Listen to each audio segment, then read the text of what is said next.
Video.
Excellent. Thank you. Good afternoon. Welcome everybody to the work session for the Frisco Town Council. We'll start off this afternoon, jumping right in with the agenda item number 1, and that is our Soul Center presentation. Great. So I am Brianne Snell, and I am the Executive Director of the Family Resource Center.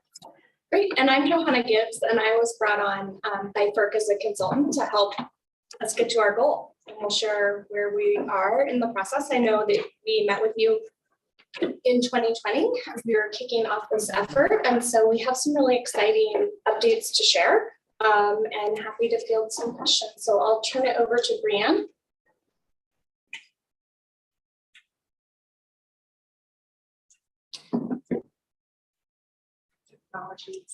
There we go. There it is.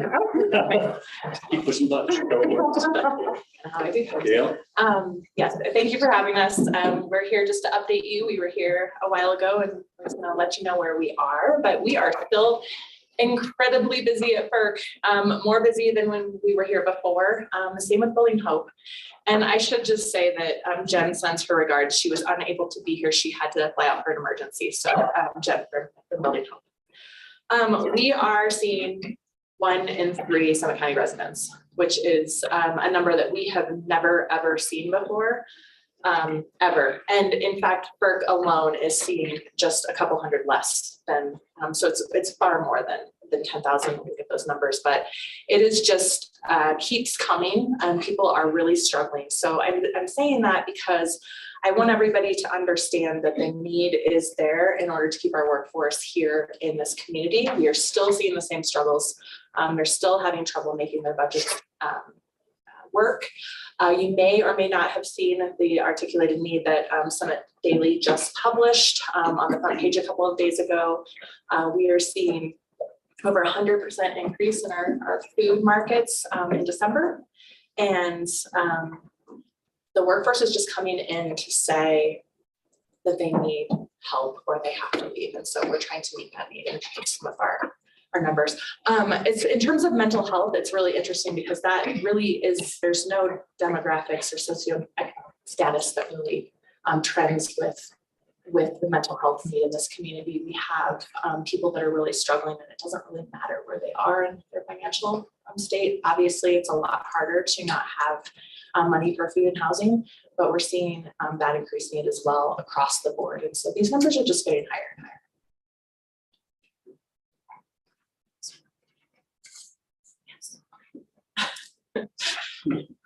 So just as a reminder, this is where the Soul Center is located. It's right on the McCain property.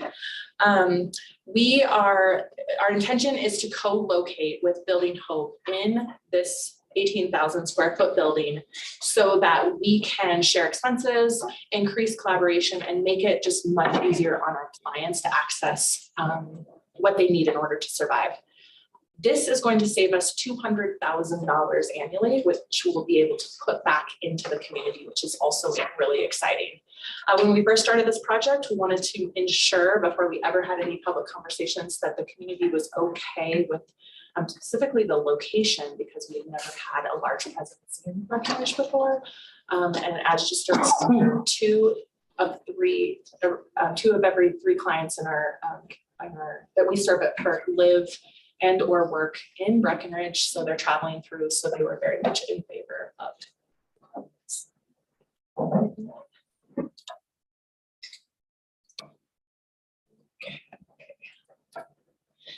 As a reminder of our timeline, we signed the lease with the town of Breckenridge in June of 22, and here we are approaching on spring of 2023 when we'll have our groundbreaking. So we have been doing a ton of work in the meantime, serving clients, but also letting the community know about the Soul Center and trying to raise money so that we can move into the building in early 2025. Pretty excited. Great. So of our $11.9 million that we need for this building, we are only $1 million away from our goal. our first ask for this project, meaningful ask last year, was on May 11th. So while Brianne and Jen are meeting the increased needs of the community, they were also raising millions of dollars last year to help fund this capital effort.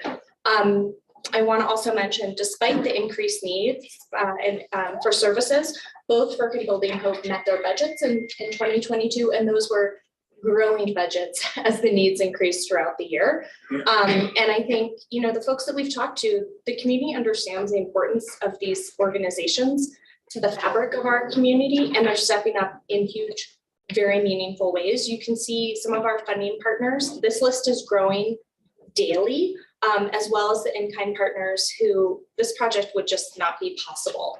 Up here we have, so we've had 116 donors to date. That included 92 individuals, family foundations, and donor advised funds a week ago when we submitted those. We're up to about 100 as of today. So our ask for you as our partner, a longtime partner with these organizations who understands the need and the role that these organizations play in our community, and especially to our workforce, is $100,000 to help us with this capital effort. We are moving into a phase where we're doing outreach to local businesses and sort of a more public phase of this effort.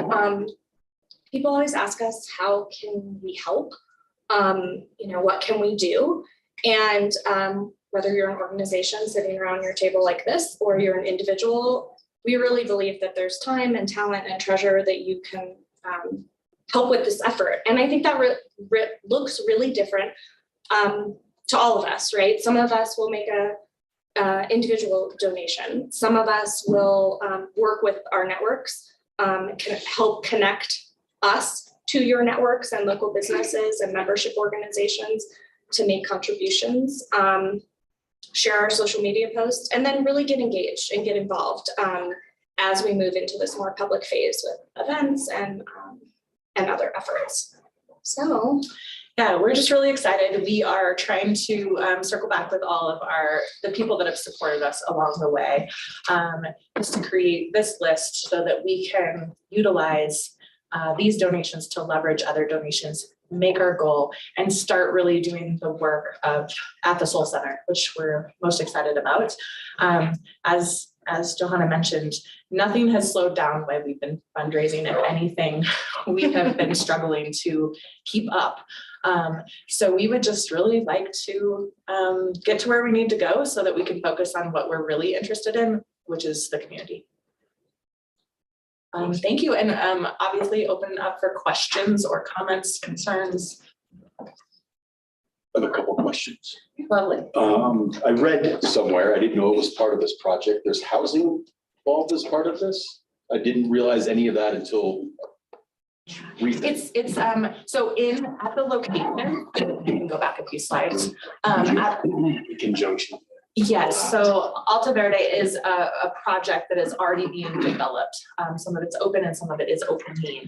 And so this location is because it's that workforce housing, so it makes a lot of sense for this to be there. It is not our workforce housing, not at FERC or Building Hope, but we are really excited to be in that neighborhood because it's affordable housing. And so it's 252 units there of affordable rentals. 80 of those units will be 60% AMI. So it's low income rental. That is workforce housing in our community. It's a LIHTC project, so there's rules around the percentages in which they have to comply. So, And that's all out of Breckenridge. Yeah, and that's part of Breckenridge's $50 million investment in affordable housing. Making sure I understood that was happening. I didn't, and then I read about some housing. I didn't think they were together. You guys just cleared all up. So. Yeah, we're definitely in the right spot Yeah. in terms of where our location is, but it's not our project, but it was definitely strategically placed in that area. And on the, I know initially with the initial, however, whenever this all started, right, at one point, and I think I know the answer is to the why, but the care clinic was part of the original conversations and they did not come forward with this. Presumably because they have a giant office space they're already operating in. I don't, Correct. The idea initially was maybe they could have some office space in this building initially. The more, we have our food market and our thrift store, and then all of our office buildings for both agencies. And so what we were discovering is it's pretty tight in there. So what we will do, what we always do with the care clinic, which is invite them in. So when they're doing vaccinations or teeth cleaning or any of the things that they provide our community for free, they just come to our office, which they already do, and they provide those during like food bank hours so that it's very easy for the client. So that is how we moved forward with them in terms of that collaboration, because space-wise, it just wasn't making sense because yes, they're a very, very large entity. just wanted to make sure I understood all those parts.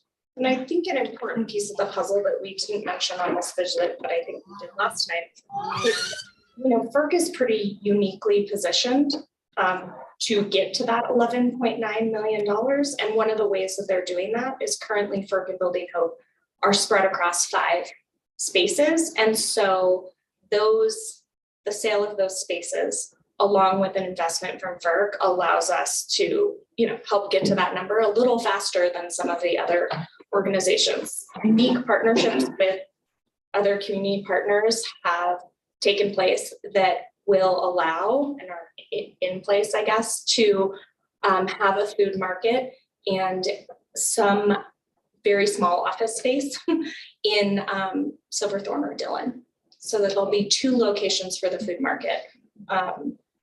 Just trying to break down as many barriers to access as possible. Sure. Anybody can access any of our services or Building Hope services through phone, through virtual appointment, or through in person, except for the food bank. You really need to be in person. We haven't quite figured out how to shove it through the phone yet. So we just want to make sure that there is absolutely no barrier to food. And so that is why that second location will be, it'll just be more of a satellite location so that anybody that has any trouble can just go there, and it makes it incredibly easy for them. And then to continue on the food market side of things, there's a partnership with Cafe Food Rescue is part of this whole overarching umbrella. Yes, we currently have a partnership, and we work really closely with any food provider in the community, whether it be faith-based, Smart Bellies, Cafe Food Rescue. It just works better when we work together. And so that will continue on. Got it. Cool. Yeah. I'm just curious about, I guess if you could just kind of describe the changes in the food market since the new one opened. Just curious, how busy you guys are, what's changed? Yeah, so a lot has changed. I will go back to kind of pre-COVID days. 25 people in one day was pretty busy. It was pretty busy. They called for help in the front. We had a little closet and we bring people through, and then obviously COVID changed everything. But I want to fast forward through that trauma and go to the kind of the end where we realized that we were in a health crisis and not giving away the best food that we could give. And we have a food equity group, which is a group of people that have a lived experience of hunger. And they were telling us, listen, this is great that you're giving out food, but it's not really the food that we want or the food that we eat. And we can only eat so many cans of green beans. It'd be really cool if we could get some fresh ones. And so we started really listening to that and thinking, how can we do this? How do we get people what they actually can afford? They can go in and get a can of green beans. What they can't afford is a gallon of milk, eggs, all the things that, we're feeling in our budget, they're feeling tenfold in theirs. And so we decided to move everything over to fresh. So we have about 70 to 80% fresh food now. So everything is perishable. And that, so there's no food waste. We needed to create an inventory system. And with that inventory system came this really great choice model where you essentially walk in and you get an iPad and you can choose your groceries like an Instacart. You load them in, you pick what you want, a volunteer packs them up, and then they walk away with this fresh food. What we're seeing is the 25 people a day that we once saw pre-COVID is now anywhere to 300 to 350 people a day. And they're there bringing back food to their family members that aren't there. So we're just counting visits, not even people.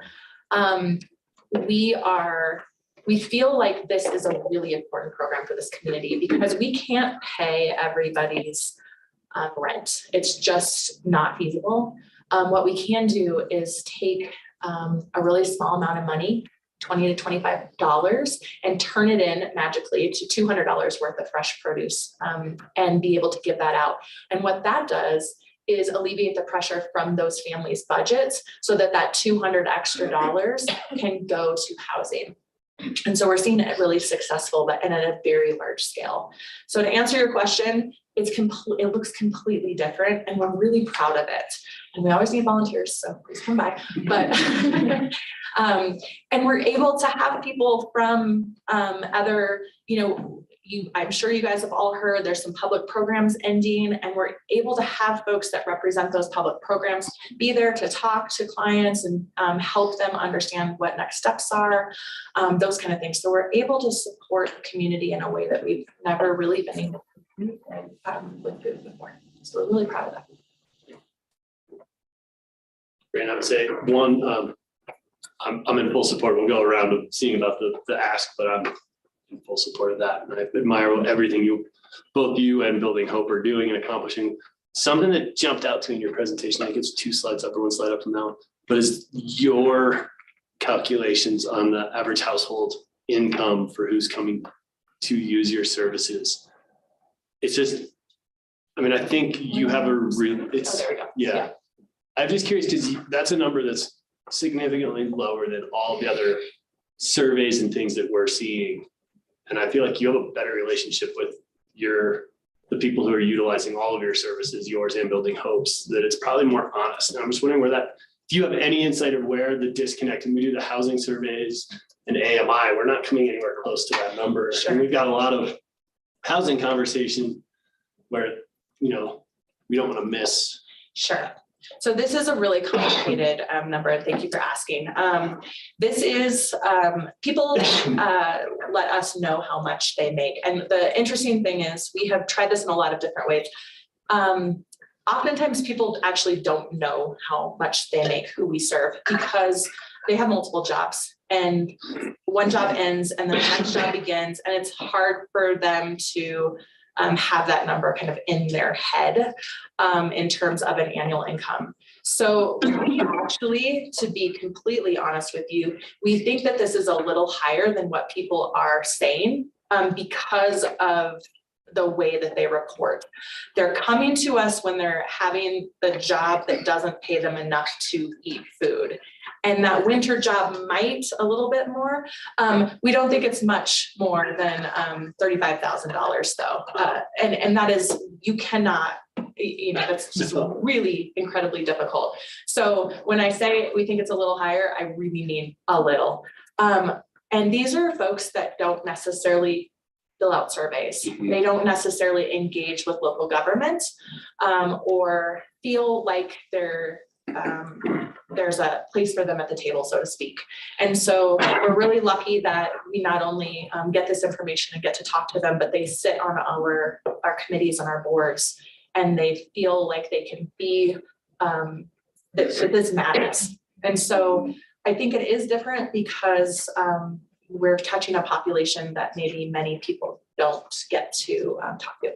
I think that's frighteningly insightful. So thank you. Yeah.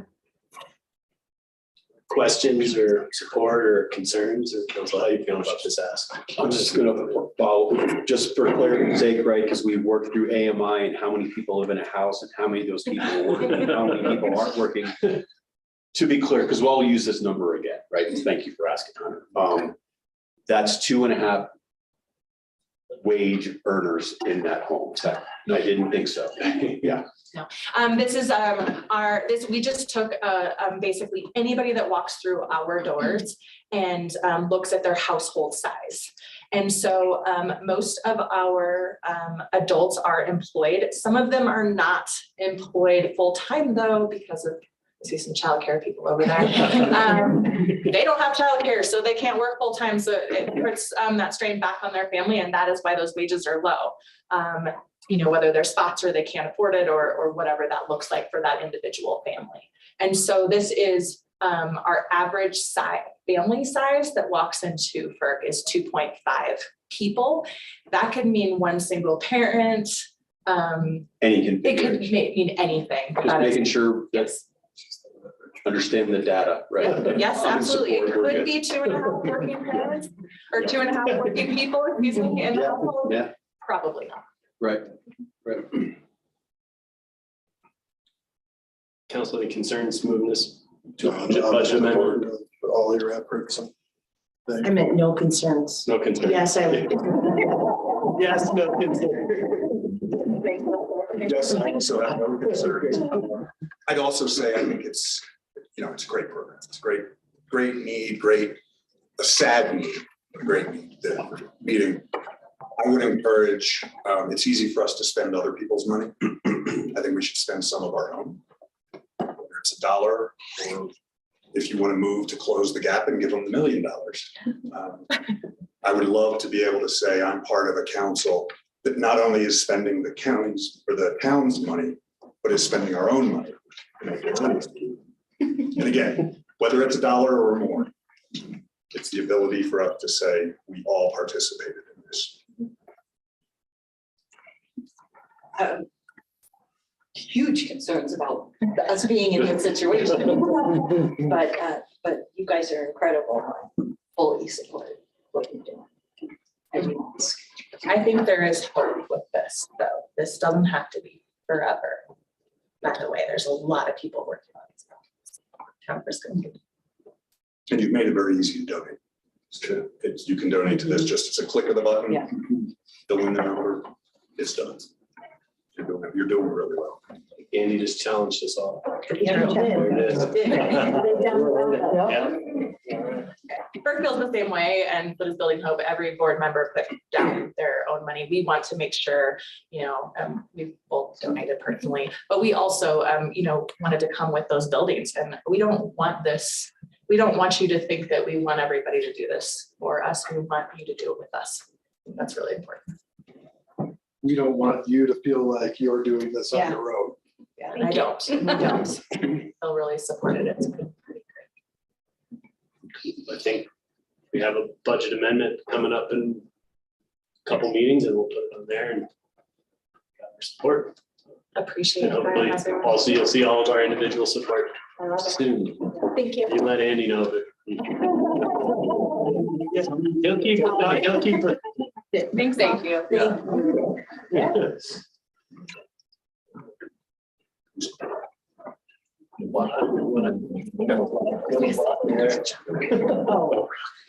All right, next up this afternoon is the Summit County Preschool.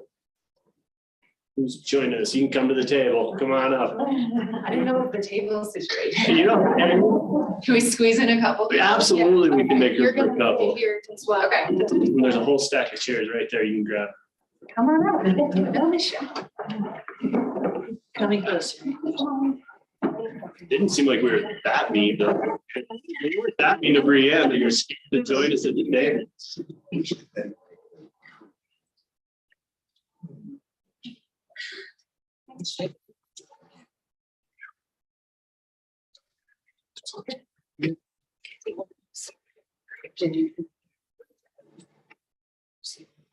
Yeah. Totally. Thank you over there.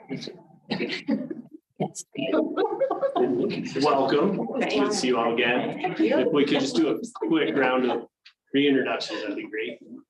Jump right in, and I think you can drive your presentation, mouse click arrows. Should be all. All right.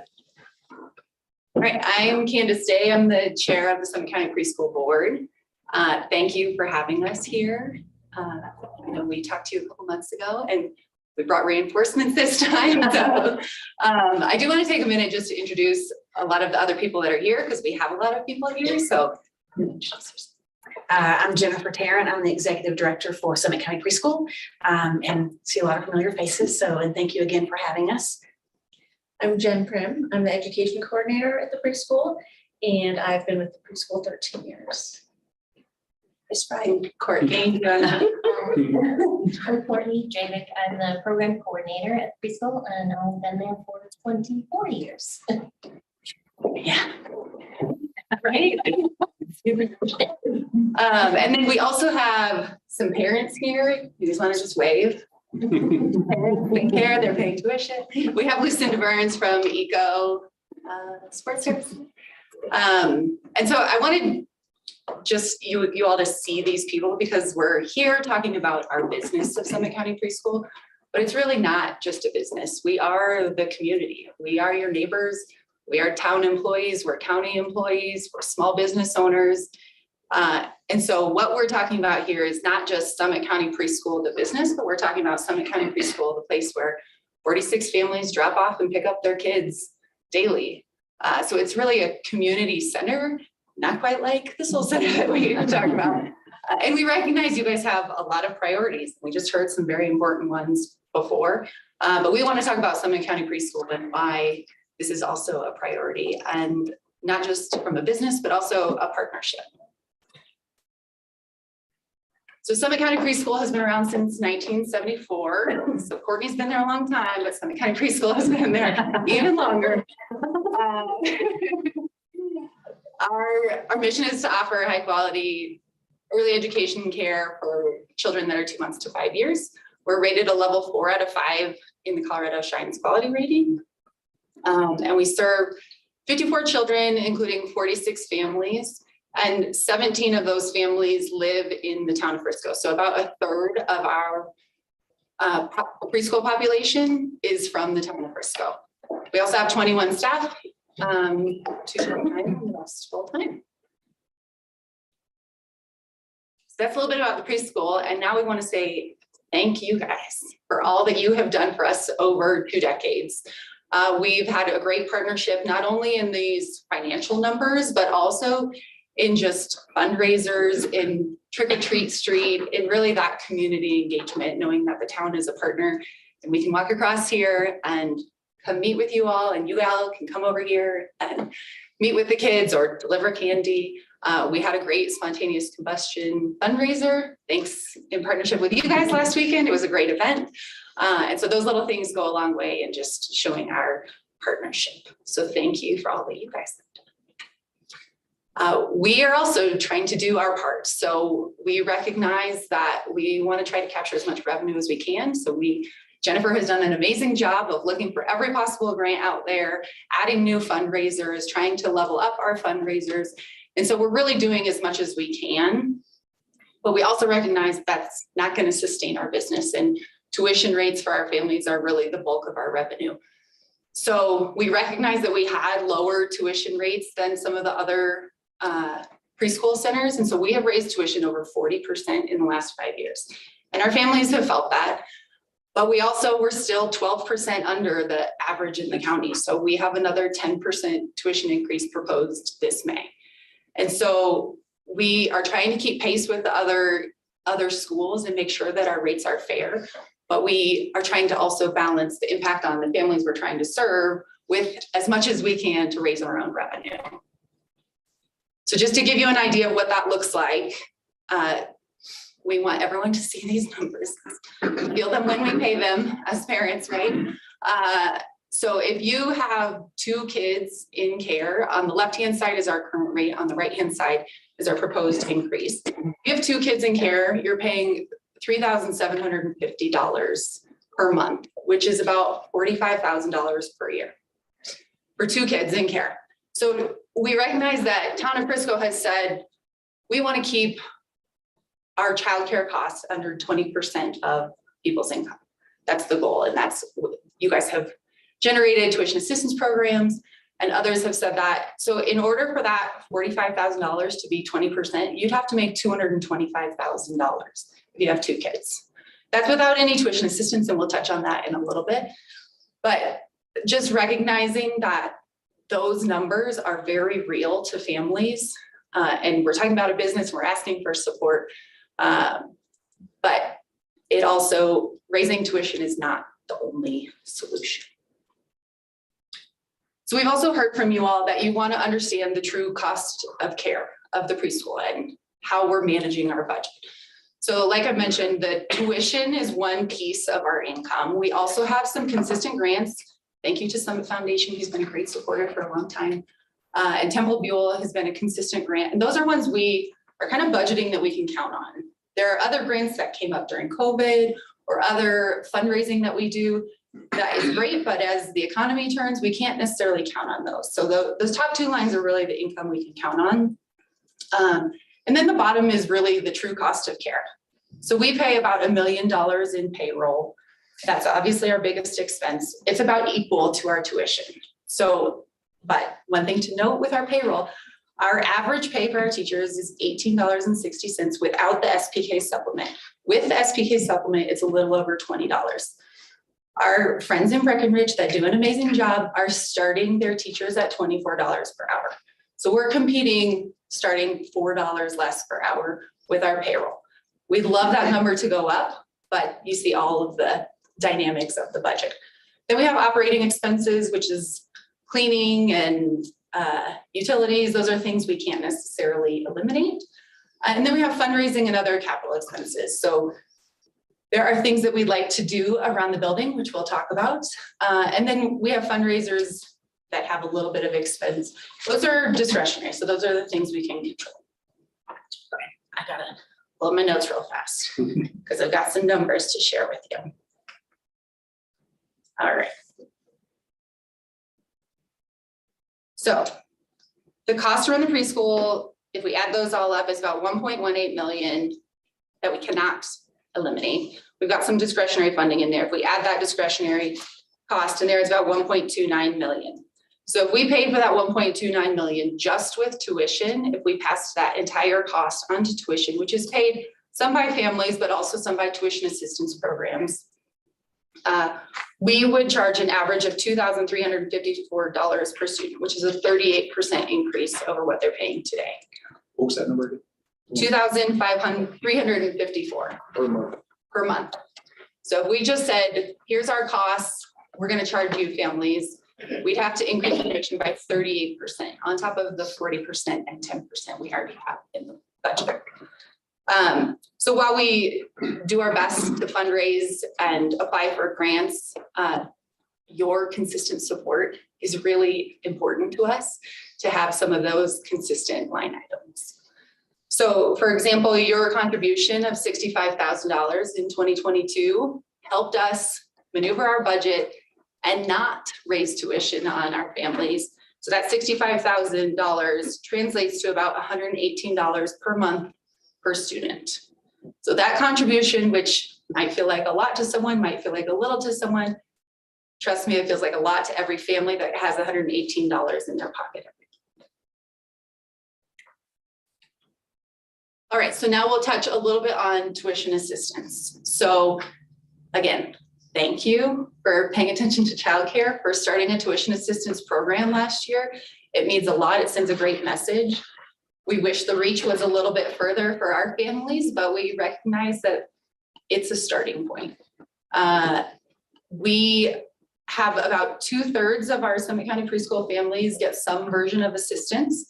So that could be Head Start, which is the federal tuition assistance program, which has the lowest income level, or the Colorado tuition assistance program, which has a little bit higher level, or the Summit County tuition assistance program, which has a sliding scale.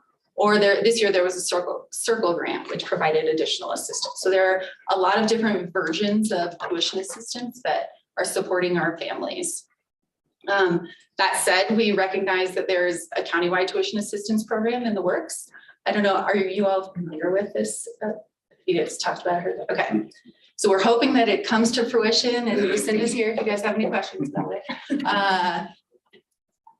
So we hope it comes to fruition towards the end of this year. And what we'd encourage you guys what we're going to talk about the short term here, in the midterm and long term, is to continue to support that countywide tuition assistance. It's really important for centers like ours to be able to operate our business. So now we'll get to kind of our ask today. So we've heard you guys that supporting teacher salaries is not necessarily a fair and equitable way for public government to support private business. So what we're asking for is a grant of $80,000 to help support our capital improvements. So as you saw in our budget, our margins are really tight. And there are things that we'd love to improve, like countertops, that we've gotten quotes for. They're going up every year.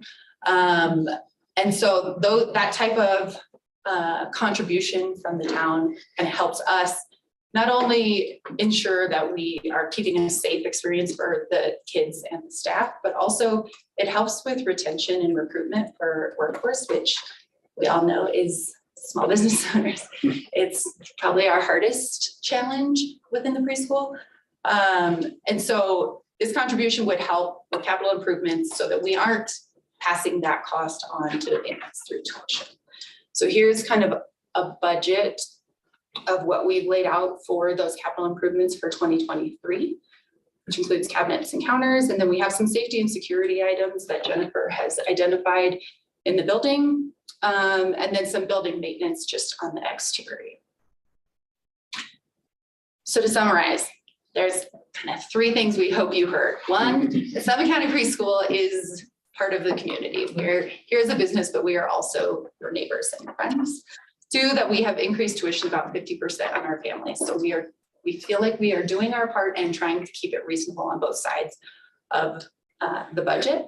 And three is your support of $80,000, ideally from what you already have budgeted for tuition assistance, would be a huge help to help boost our budget morale and our ability to continue to serve the community.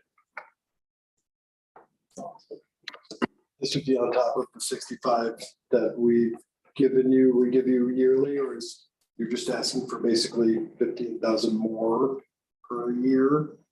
Or just a specific ask for these projects and that's it? You guys can answer Yes. that because it's your budget. But the $65,000 was not continued for 2023. Do that this year. And when it was given for 2022, it was stipulated that it could not be used for pay any longer, which historically had been predominantly used for pay. And so obviously it went into general operating funds. So yes, this is a completely separate ask since that was discontinued. But if you want to commit to 65K moving forward every year, we take that too. Sure. And part of that was just that conversation we had around the tuition assistance program Yeah, and seeing if that could help a different avenue as well. But yeah, and helping Obviously. two families on a different avenue at this point is not necessarily what success of the program would look like. And so reallocating those funds to somewhere that, you know, could use it more directly. she's got the answer sheet. Yeah. What did we allocate for tuition assistance?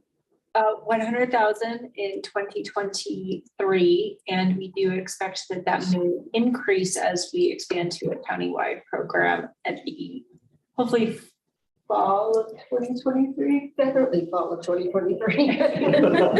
So effectively that whole 100,000 is spoken for, or we should prepare for it, be spoken for. So in this past school year, we're looking to spend about 50,000 on the way that it currently operates. And then hopefully that will increase as the next school year starts. I ask a couple. In no particular order, and it has to be previewed with, you guys are doing a great job. You're doing a great job. The need for pre-K or for preschool is critical. We need more of it. You know, we could give it to us for free and we still haven't solved the problem. So I have a huge respect, but a couple questions still. Do any of the other governments give grants to you guys? County, No. Silverthorne? Well, we do get the SBK, the salary supplement from the county. Is that a kind of discretionary spending that they've agreed to give you It or goes something? strictly to teacher salaries. And is that to all of the preschool? Yes, That's a legislative. all, yes. Because part of it, I'm territorial. If we're the only government donating to the Summit County Preschool, at what point do we buy the naming rights and call it the Frisco Preschool? Just a question. Because it does, if if our community is only 1/3 of the population using the school, it seems to me that there should be consistent asks to the communities that are using the other 2/3 to support you guys. And they should. You know, they're getting a free ride from Frisco if we're supporting the school that their kids are going to. And I don't think that's appropriate from the other government agencies to not be providing you guys support consistent with what we're doing.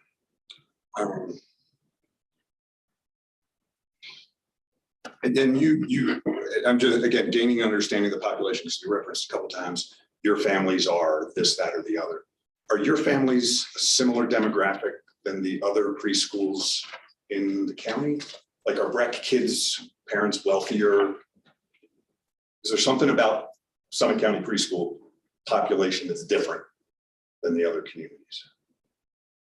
I mean, I don't think necessarily. I think that each preschool has a choice too, where we work with families who are lower socioeconomic. And that would be our 15 families that fall under Head Start and Early Head Start. We have families that qualify for CCAP. So we are very diversified in the children and the families that we do reach in order to provide quality early childhood care to all of the citizens of the county. So I can't speak for those other preschools, but I think that, yes, we're very similar in the respect of wanting to reach all of the families, but I can't speak about the financial needs of the other schools. Breckenridge has 3 schools versus the one here in Frisco, and then obviously LDP and Dillon, so. And I want to compliment, I don't know who else may have spoken with somebody before, but I had a great meeting with Megan. And one of the takeaways that I got that I just want to confirm, because it really surprised me, was that every one of your student families results in full tuition. Now, each family may not be writing the check for the full tuition, but some way or another, you're receiving that rate sheet for every student. You guys aren't providing financial aid or cooperative reductions in what you're asking families. You need full pay or their kids not going. That is correct. That's okay. That was really. There are no incentives, there's no, full tuition. Yeah, so, no, like I said, what y'all are doing is great. I think the motivation should be to other communities to support you for their families like we support our families. I don't know the details of how everybody else does it, but that's important. I would like to say that as being across the street from you guys and being a part of the town, and as Candace mentioned several times, we are, even though we're Summit County Preschool, we are part of this town and helping with capital improvements to maintain a structure within your actual town, I think is important regardless of whether we have people from other towns within this government. Oh, I agree. And that's why I think it's the Frisco Preschool, is because Frisco supports it. We have great cooperative synergies. You know, I assume you're not doing a fundraiser at the first Friday in Silverthorne. You're doing it at Frisco. They would let you in. I think it'd be awesome. Yeah. So no, Thanks for the idea. Well, no, like I said, you guys do great work. It's such a complex problem. Yeah. My hope is, and I will say from a more macro sense, and then I'll be done, is through the new tuition program, we can fund that. You can get that 20. I love that. And by the way, again, thank you for bringing that number. You can get the $2,354 per student per month from whatever source is maybe part of the challenge. But then we're out of the grant every year just to make it work process. So that I hope is the goal, is to be a tuition base. But for now, we don't have that flexibility. That's just not enough. It's not going to be enough. I mean, because you're already starting $4 less per teacher compared to the others. Like, that's not the end, you know? I mean, that's like maybe just getting I hope it whole is. at the moment is how I view that. Just because you're going to have to raise teachers' wages to remain competitive. You know, I mean, look at the post office. Yeah, and that is correct. But it's important to look at that it's a business. whether it's a for-profit or nonprofit business. The business is a complete picture. And when we look at recruitment and retainment of staff, it's bigger than just pay. Pay is obviously the number one thing that we want to look at. We want to be competitive, ideally in the real world. And what is that? Being in the same county with a countywide problem, being able to partner with other towns and align our rates, align our pay so that we were not directly competitive with each other would ultimately be the goal. We're not there yet, but you still look at the business, you see how we generate our revenue. I started in April of 2021. The preschool is on good footing. That has been a primary goal from the day that I started, to increase pay, however form or fashion we could do that, even if it was in small increments. Also looking at the facility as a whole, what needed to happen, what we needed to do to provide our staff with, working technology, a safe environment, number one, a safe environment for our little friends that come to see us every day. So it's bigger than just one, which you noted as a businessman, but we look at all different aspects of the business. So if we can't necessarily pay that competitive wage currently, we are definitely working towards that. That is the goal. And there is a plan, just so you know, there is a plan. I always have a plan. I'm always forward thinking, a good 2 to 3 years out. So just so you know that as well. But also too, if we can provide a facility that teachers can come in, know that they're supported, know that they receive the classroom materials that they need, know that they have working technology. Parents can come in and know that they're supported, the children are getting what they need. It's all a ripple effect. It's like going to the safety and security of the building. There were things that needed to be adjusted and changed. Those have been in process and they will continue in process, and we will figure it out. But obviously support from any funding stream is awesome because it gives us that leverage to keep moving forward, but also still on the side doing everything we need to do to plan accordingly, generate the revenue that we need to generate. And we know that in any business, I don't care, I had my own business, you're supposed to make money. And in a nonprofit, if you make a penny and you're in the black, we win, right? If we can do more, great. But that's the whole goal. So it's the entire picture that we're looking at. And yes, we should address other communities, and we are reaching out. We are looking at those different avenues. We are increasing fundraising, building our partnership throughout the community with fundraising and stuff too. So I think that's the point, that we're doing everything on our end to help and do what we need to do for this preschool to thrive and be here in 25 more years. That is the goal, but supporting every children, number one, families, teachers, everyone involved. But it's multiple pieces to that puzzle. Questions, thoughts? Let's just say that, right, so moving forward as a partnership with the school, right, we have a long history of working together over the years. I would like to continue that, right? But always continuing looking for those efficiencies. And the big glaring one, right, is the countywide tuition assistance program, right? We have the one right now with Breckenridge and Frisco, and we're not hitting our marks, right? The dollars are in there and they're not getting spent. Nobody thinks 2 families is a successful program, right? So as we move forward, I hope, and I know Leslie, you know more about this than I do, is that's where this program will move towards. I also believe we have money in the form of a nicotine tax to be funding this sort of ongoing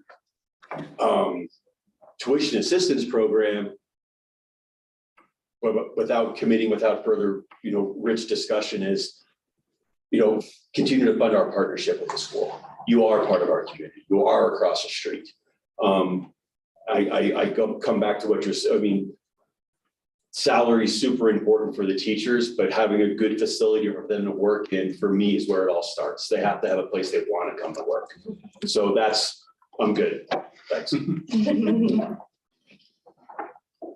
I think for me personally, and this is coming from someone who doesn't have kids and has never needed any, only needed it once in my life, preschool help making it happen here. So, and I was in the Summit County system, but I think we can't sit here and talk to Burke and Building Hope and support them so adamantly and not start the support with you all, because I think if we didn't have the support for your endeavors and what you're trying to do, then I think the burden then just pushed to the Burke and Building Hope to make up that gap. And I think as much as it doesn't seem like a direct correlation, what you all do more on the front lines of trying to make sure that someday the FERC and Building Hope don't need to be a part of our community, which would be a great goal, but I don't think that'll ever happen. But I think the more we can support the children and the families of those children, the better we are as a community, as a workforce, as a supporting neighbor. Maybe someday you can come to us with a naming rights ask, and we can have that negotiation. But I think my only ask is next year, let's just be in on these conversations, but budget time and not have to go to a budget amendment, and that just makes it easier on all of us. But I think That's July. Got the right Yep. time. Okay. so, or even earlier. I have one more thing, right? As we as a group work on housing, right? Where we're making some great strides there. We're working on those projects, but with those housing are going to come more kids. So this is just another component of that I forgot to mention earlier. So we have, they go hand in hand in my mind, right? And beyond a even greater conversations, what is Crystal Avenue? Not to be solved. I often point out there are more people on the waiting list than there are people in preschool. This is a broken system. And I know to your question that Silverthorne's doing a huge new preschool development, Rec, we know their system, and I'll give Dylan a little bit of a next time we're in a mayors and managers, but I'm in support, and I appreciate all that you all and everybody who came tonight in support of the preschool are doing. Thank you. I do just have to add on housing. I have ideas about that too. So if you'd like to have a conversation, I'm open. So yes, lots of great ideas for housing that support early childhood. Yeah. And then also our family. So I think you're in the right position. We do have a housing position open. right. Stolen too many good people from other departments. But I'll have lots of great ideas. One of these days when I go out the front door, I'll just veer over in your direction. I'm right over there. Yeah. By all means. Lisa, Liz, Andy, how are you guys feeling about this? I'll say, I mean, you deserve this and more. Yeah. My only bone of contention is you deserve it from more than just us. So yes, I'm more than happy to say this year you deserve it, you earned it, you need it. And next year, I would like to see the pressure off of us placed more appropriately in balance with the population that you're serving. That's fair. I would agree in part, except that you're across the street on our main street, where we might be more invested, but in the future, how do we help connect more with, Summit County at the right times for their budget process, and emergency being a third of your tuition. That's considerable, and I would think, it's in Silverthorne's interest to support it, although they're spending a lot of money on their own things, and but are they going to take all the kids and put them over there? I don't believe so. I think you'll remain with as many people as you've got, or kids in there as you got. Well, they're going to need staffing like we need staffing to increase our numbers. Sure. And that's a challenge across the county. So Can I ask that, just you mentioned it, do you guys have bandwidth? If the funding were there, you could add more teachers, thus adding more students? correct. Right. And We're the at 75% capacity. That's the correct number, thank you. The ideal staffing would be 26 total staff members, which would allow us to operate comfortably with 61 children. And that's following our best practice ratios for each classroom. Thank you. Yeah. Wait, so you just said 60 more?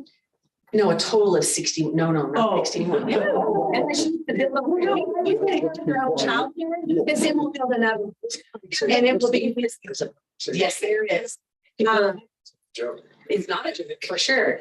61 total children. And that would support with 26 staff members, we'd be fully supported to cover. And that ranges with part-time. Like right now we have a teacher that's 3 days a week, one that's 1 day a week. So that would feel that dynamic there, but would allow us to maximize the classrooms, but follow our best practice ratios. And you said 46 kids, right? So we have 54 right now, so it 54. looks like Okay. 54 to 61 is enough hourly, but 54 includes some part-time kids. So if you translate that 54 to all full-time, it's like, I'm a nerd and I'm an engineer, forgive me, it's like 45.6 full-time kids. So it's going from 45.6 to that 61. Right. It would be our full.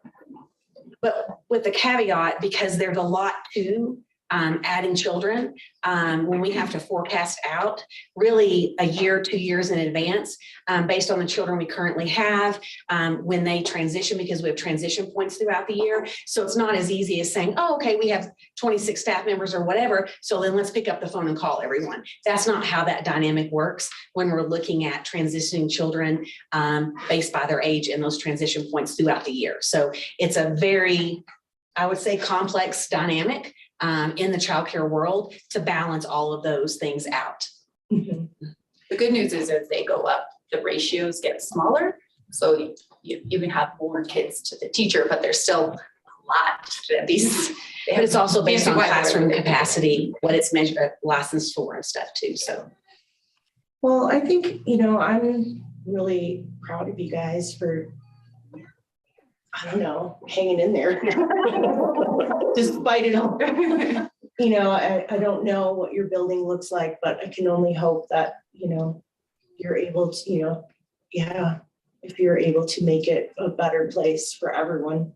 But I think like what's important to kind of what you were saying, Andrew, is that I think the county overall is experiencing what, to use terms, growing pains, and so I think that we're just every part of our community is just getting caught off guard with different needs. And so we all just have to keep trying and collaborating together. And, that isn't unreasonable what you're thinking. If the majority of kids are coming from Silverthorne, I think it's perfectly reasonable to be like, hey, we're taking care of a bunch of your kids. Do you want to help us out?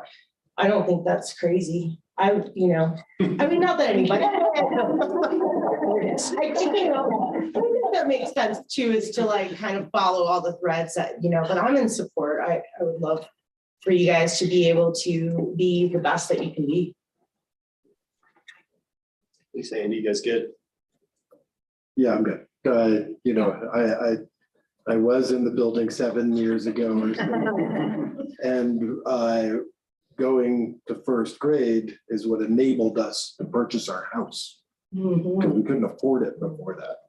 And so that was key, and all of a sudden not having to pay tuition, which is a shame. Nobody should have to pay tuition for this. I mean, that's really what it should be. That's not on us as a town.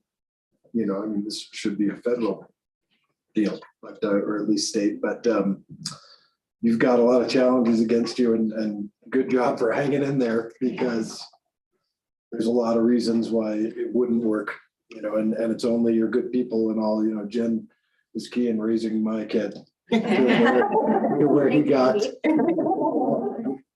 And I can deal with him at this point, but. Right. But yeah, and then just, I don't want to make it seem like the last time this went around, I think I made a big stink about it being for pay and all, and it's, it's not that I don't want to pay your teachers more. It's just in how we're getting there. And I think this, at least you're coming forward with an ask that doesn't, and it's not attached to that. And it's at least, I think, an easier way for us to support it. But we absolutely have to look at our program of, 2 families. What are we doing with the money next? What's the next step? Because that's not necessarily the way. To be clear, it does serve other schools. Yeah. So it's just 2 families in this school and however many families in all the other schools from Frisco. I got you. You could still do better. Yes. Fair, no, but that's a good point. Thank you all. Really appreciate it. Thank you. Yep. Appreciate it. Thank you. Yep. Thank you. See you in July.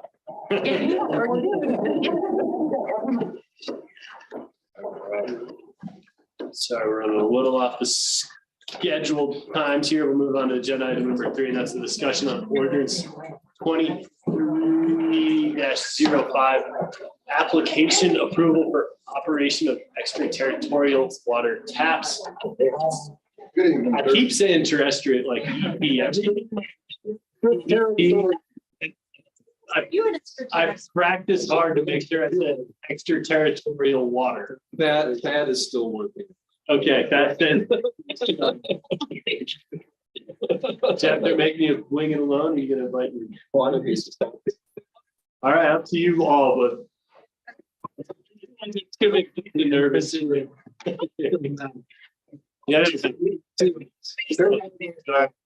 It's good. Some of the folks that are joining. So I just got a Valentine from the street. We got a Valentine from the street. Hold on. You're ready, sir. I just I have 2 people joining us by Zoom. They were going to be in person, but due to the weather, they didn't really want to down to the Front Range if it was bad out. So we have Jennifer Delala, who is our water attorney for the town. And we have Nathan Martinson, who is our water resources engineer that is working with us on this program. And of course, we have Ryan was a part of this team. He is your water foreman, and myself, I'm here acting in my position as your water superintendent. So as you all know, Actually asking them to share a screen. Sure. That's- Yeah, Nathan, can you share your screen, Nathan? Yeah, you bet. That way you can start looking at this tool. Can you guys hear me all right? Yes, we Yep. can. Excellent. So while we're doing this, as you all know, we've had in the past multiple requests of water service outside of the town limits. And the current code, the way it's written, is very ambiguous and has no clarity to it whatsoever. It just says the town council has sole discretion to approve or deny with no process for that to happen. So I believe it was when a gentleman came and requested water early last spring. Council was, well, we don't have a process. We don't have any way of doing this. So you directed staff to create a process. And we have been working on that process.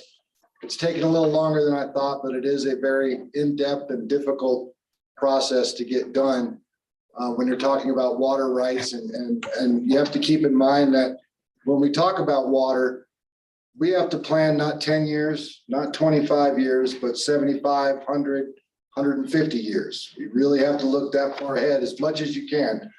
Just like the forefathers of Frisco did by setting us up with the water rights that we have now. Whoever was responsible for that, I thank them every day for doing that. So what we have come up with is a system or a process, if you will, for out-of-town users to apply for water and pay their way into the system in various ways, not only just a tap fee, which everybody pays when you tie onto the system, but also bringing water rights. For example, the county has done that before. They have brought water rights to us. However, most of these people that are going to come and request water from us, they don't have water rights for their wells. They don't own the water that they're pumping out of the ground. So they can't bring water rights. So we have determined that we have a program where we can do cash in lieu of water rights.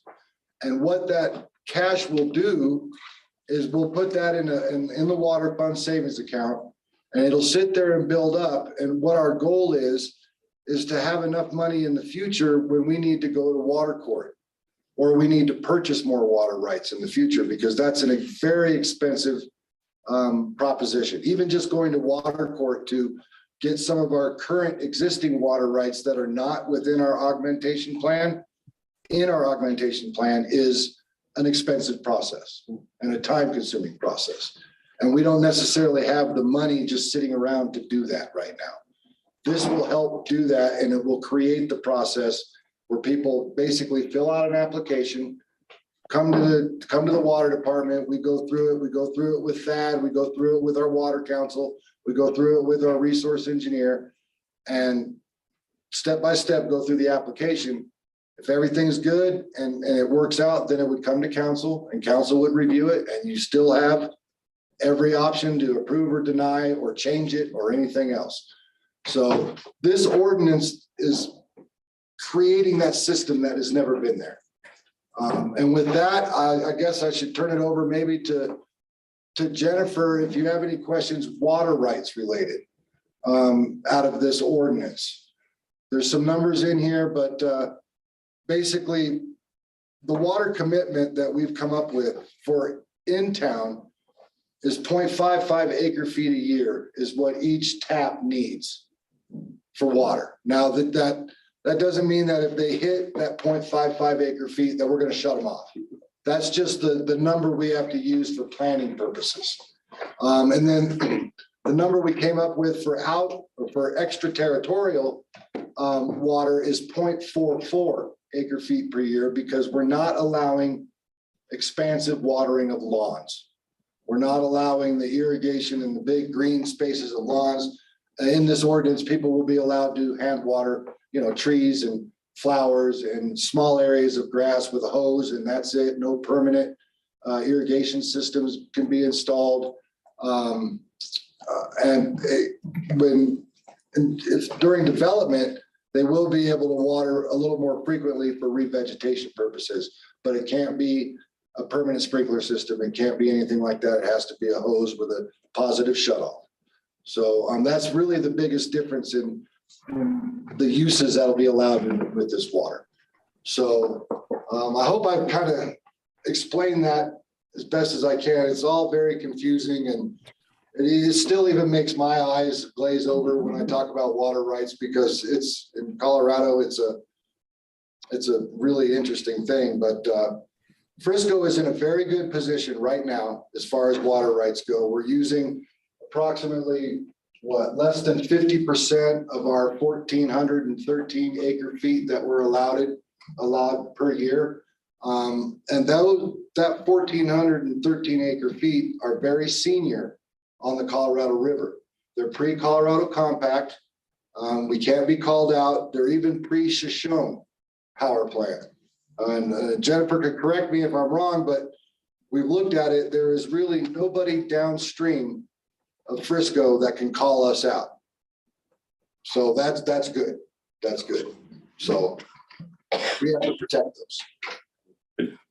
Jeff, am I right from our conversations before?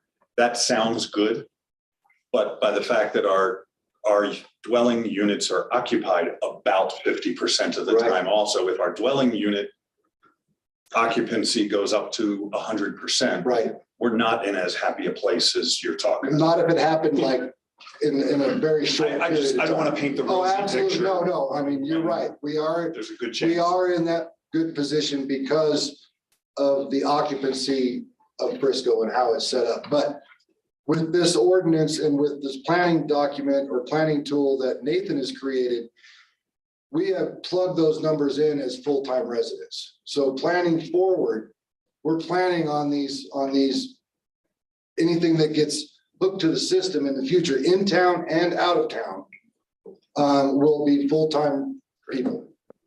So Jeff, that we may go more into water than we want to, but I always think it's a great conversation. Just so I understood what you said, right? I think you know exactly what I'm going to say. Like all those numbers you just put forward, not only did you factor that those additional taps would be full-time residents, all those calculations were based on town at 100% occupancy as well, correct? Correct. Right. So with that, we have, right, the last water study we did being the most accurate. Are you guys still, I'm just curious, are you guys still using that document? Or did you move on to a different one? we're actually moving on to this tool that we want to present to you tonight. Sweet. This is not only is this tool is a two-part tool, if you will. The first part is a planning tool to help us plan and figure out, where we're going with the water and where we're going to get to build out when it comes to water. And it also helps us establish the fee that people will pay for cash in lieu of for water rights. So the other thing I want to point out is, should this be approved, this puts everybody on an equal footing, whether they're out of town or in town, because currently we have out of town users right now that are paying 1.5 times. And that will go away because they'll be grandfathered in basically because they've already bought into the system and they're already on the system. Future people that tie on will pay the in-town rates for the tap fee and the quarterly rates so that they're on an equal footing because they're buying into the system extra with the cash in lieu of water rights, or they're bringing water rights. So the people who are currently out of town and paying the extra amount, if this goes through, they will then be paying in-town rate. Correct. Will we have them buy into that? Well, that then maybe be best for Thad, because he's the one that we talked about with this. Already provided the service.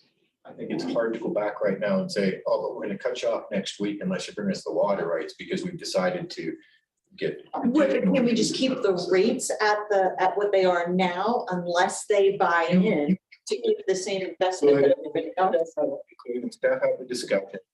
I think staff's desire to building systems and service. Do we have an idea of like how many people are actually in that position? That are already out there being served it. We do have upwards of 80 customers, 80 taps. Aren't there already 2 different billing systems? No, For in-town and out-town? well, they're billing rates is what's different. One outside, one inside, but this new system that is being created for new outside Yeah, will be the same as inside. right, So now you'd have this inside, outside, and second outside. right. And I think that's what staff wants. right. You can do it, you certainly can. Yeah, yeah. It's fair. Yeah. But I think staff thought was, is it so fair as to continue the extra work? So say someone in Wyborg Park wants to tie in and they own the rights and they're bringing that, they're still paying the in-town tap fee and the in-town. Correct. Yeah, correct. If they own water rights for the well, which I would be surprised if that was the case, then those rights would be evaluated by our water council to see if they're actually rights that the town could benefit from in the future, because some of these rights you can't. I mean, they're just not, they're different. They're not seen. They're different puddles of water. You can't hold the ground. Yeah. If somebody's using a well with no rights, everything's getting crazy on the watershed. Can somebody take those rights away? Or can they make them plug the well because they don't have any right to take the water? Just like that'd be a question when for community Jennifer. said you can no longer, you can't, it was a big deal. You can't collect the rainwater because you're raining. This seems like the same thing that these people are risk. Say, you do the town system, you abandon any well. You know, what I mean is, there's some, all the people build bridge. Yes. Let's just assume they have no authorization to dig down and take the water. Could the Colorado River Basin Authority or some organization that say, you don't have any right to that water? You better stop taking it. It's a state water engineer on the well permit. If they didn't have well permits, they could. do Yeah, I don't think that there's, That's not a real risk. I don't think that's a real risk, because when you drill a well, you have to get a permit from the state, and you have to state on that permit what your rights are, whether they're from the county, because the county, you can go to the county and get water rights for your private well. That's how people continue to build houses in unincorporated Summit County, is they have a pool of water rights that they sell, if you will, to these private homeowners. So I don't know that would be an issue, but Jennifer, could you weigh in on that? Could somebody come and say you don't have rights and shut their well off? So it depends, Jeff, on the kind of well permit, as you were just saying, depends on the kind of well permit they have.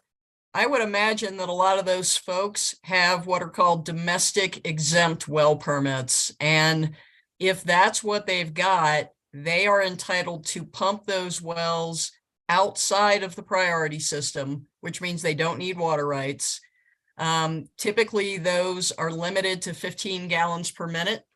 They are also typically limited to domestic indoor use, so no outdoor irrigation. But if there are, Jeff, if there are random folks out there in Bill's Ranch or elsewhere in the area who have very junior well water rights, they absolutely could be curtailed if they're not enrolled in an augmentation plan. And I think that, Jeff, you have said, you shared with us before, I think part of what Summit County does is to offer augmentation supplies. I have not seen the decree under which they operate, but what it will come down to for the folks who have domestic exempt wells is that they could conceivably keep pumping those domestic exempt wells outside the priority system as long as they remain in compliance with their permits. That's always the kicker for any well user. The minute you step outside the bounds of that permit, then absolutely the state engineer's office, Division of Water Resources, can come and shut you down. And they are, someone mentioned the tightening administration in the Colorado River Basin. Absolutely, water commissioners, division engineers, and the state engineer all are paying much closer attention to what folks are doing with those wells. You all probably also know, I don't know how much of a problem this is around Frisco and out in the unincorporated areas, but it has been a bee in the division engineer's bonnet and in the state's bonnet for a pretty long time, that there are numerous undecreed ponds out there that expose groundwater. They are wells, and they are operating by and large without the benefit of augmentation plans. Those things are going to be getting shut down. So they are going to be getting orders from the state to fill in, which means you do what that says. You fill in that pond so it's no longer exposing groundwater, or you're required to enroll it in an augmentation plan and get a well permit. So there is a lot. I mean, you all are correct. Scrutiny is increasing. It's increasing across the state, but especially in Division 5, scrutiny is increasing. And so we always, as Jeff knows, we are Girl Scouts and Boy Scouts in our law firm, making sure that you all stay on the right side of the law, stay in compliance with all your decrees. Because as Jeff said, you have really favorable senior water rights. You don't want someone stepping in based on, for instance, providing water where you're not decreed to provide it. Someone stepping in and saying you can no longer take that water.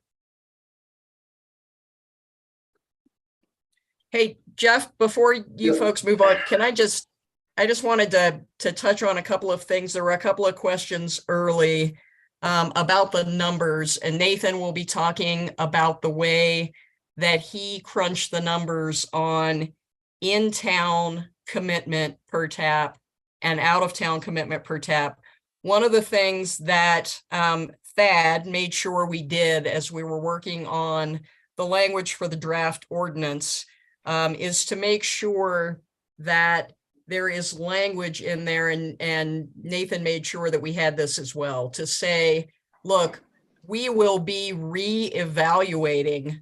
I believe we said on an annual basis, but it may just be time to time as need be, but re-evaluating what those commitment numbers are, so that as you move down the road, you will be updating in this fabulous planning tool Nathan has put together. You'll be updating the inputs so that you will get the right output to tell you, hey, someone just came and asked me, I'm counsel, someone came and asked me if I could supply 10 extraterritorial taps.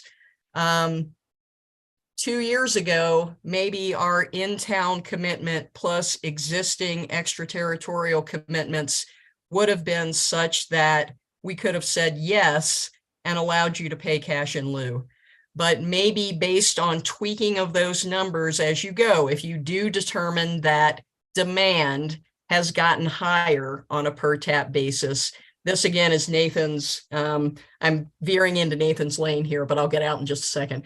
But you'll be able to adjust those numbers to make sure that you are keeping pace. This is a great, flexible, very nimble tool that Nathan has put together, will allow you to keep pace with what's going on actually on the ground. So that was one thing I wanted to mention. The other one, just to go all the way back to Jeff's introduction, Jeff was summarizing the idea that this new ordinance, that this proposed ordinance language that's in front of you and that will be going in front of council for a first read in a couple of weeks, sets up what we call a water right dedication requirement. And then it separately sets up that cash in lieu possibility. One of the things to keep in mind is that the cash in lieu number, and again, that's going to be something that you folks will be able to update on an annual basis or more frequently if you need to do that. But that amount that we are saying, an acre foot of water decreed for Frisco's beneficial use and available where Frisco needs it in the river, we're going to assign this amount of money to that acre foot of water.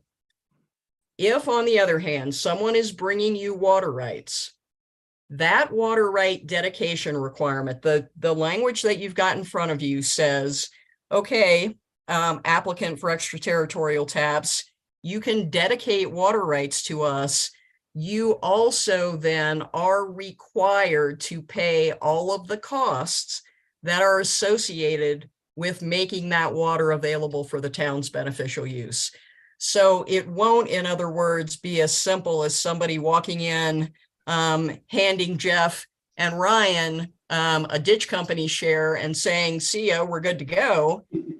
There's also going to be, Jeff was talking about, and he hit it on the head, there is time and a lot of money involved for your outside consultants. Also, there would be staff and administrative time involved.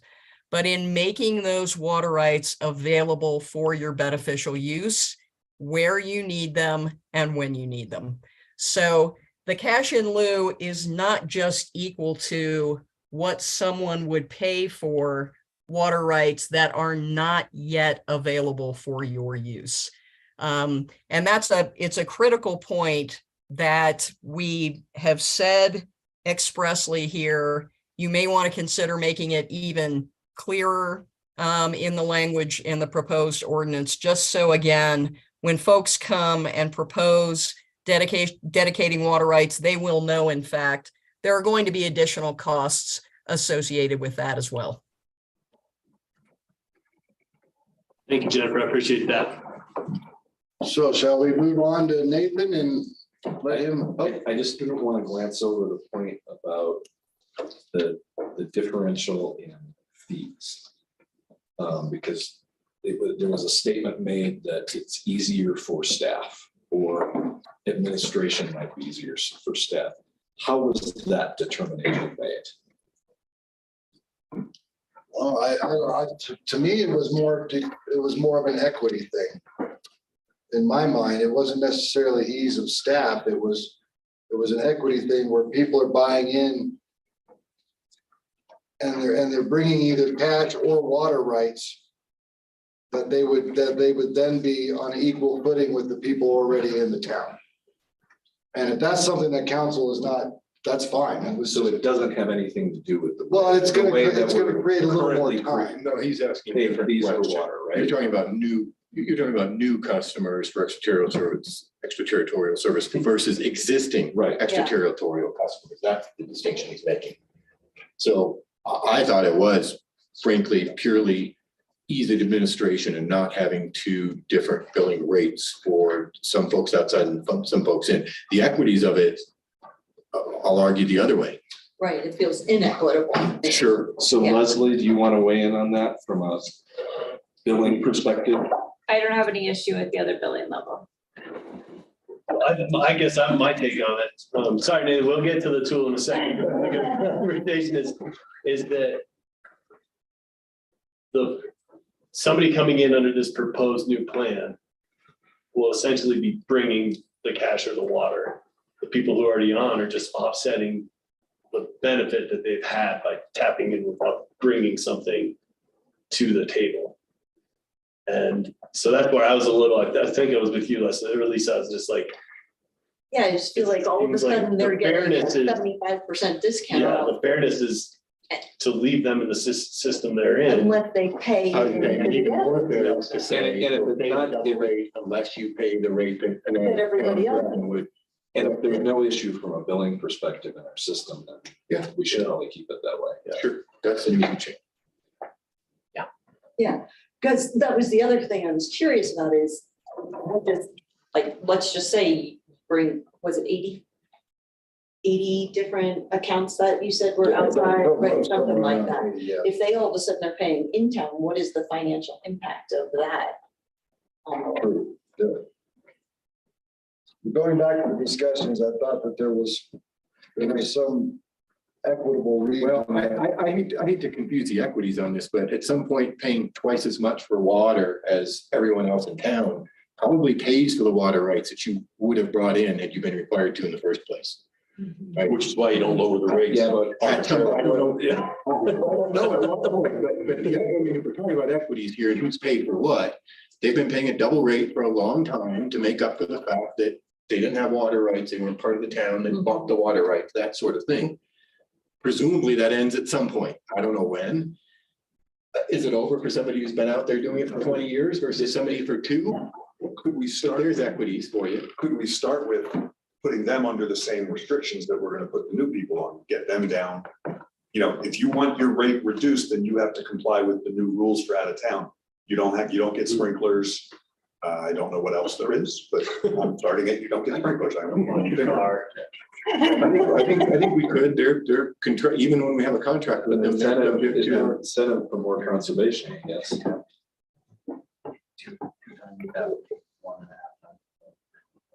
Correct. So they've sort of paid that double tap. They didn't pay that. Oh, they did. Yeah, they did. Me too. Pay that, so. And that's why We have a we double system buy. discussions that we were. It was, we were Makes more sense. not sure what. The other way you could look at it is, it's as a group, they could come to you and propose something about when they pay for the equality of those rights and not make it your issue. Right. I didn't realize that they paid double that. They did. Oh, The biggest problem that we have there is we don't have, with these multiple subdivisions that did it, we have no record of discussion with council. We have no, because there was no process. So I think that was another thing that played into this is we don't know how those came about. As far as like having them under the same restrictions, what's the practicality of that? Like they already have a sprinkler system. They would have to remove it or disconnect it permanently or some, I would imagine that we'd have to go out and inspect it. Right, so is that a practical thing to? I don't imagine that there's a whole bunch of them because I'm thinking of the lots that are served now and they're not very big. I mean, they're not condo complexes with large green areas or anything like that. They're just single family homes with basically postage stamp lots. So it could be something like It could be you done. could go into this in-town rate if you agree to all of this. That sounds better to me.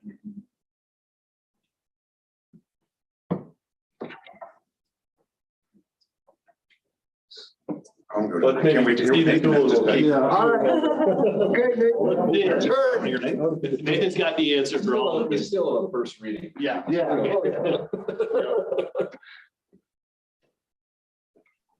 All right, you guys ready for me?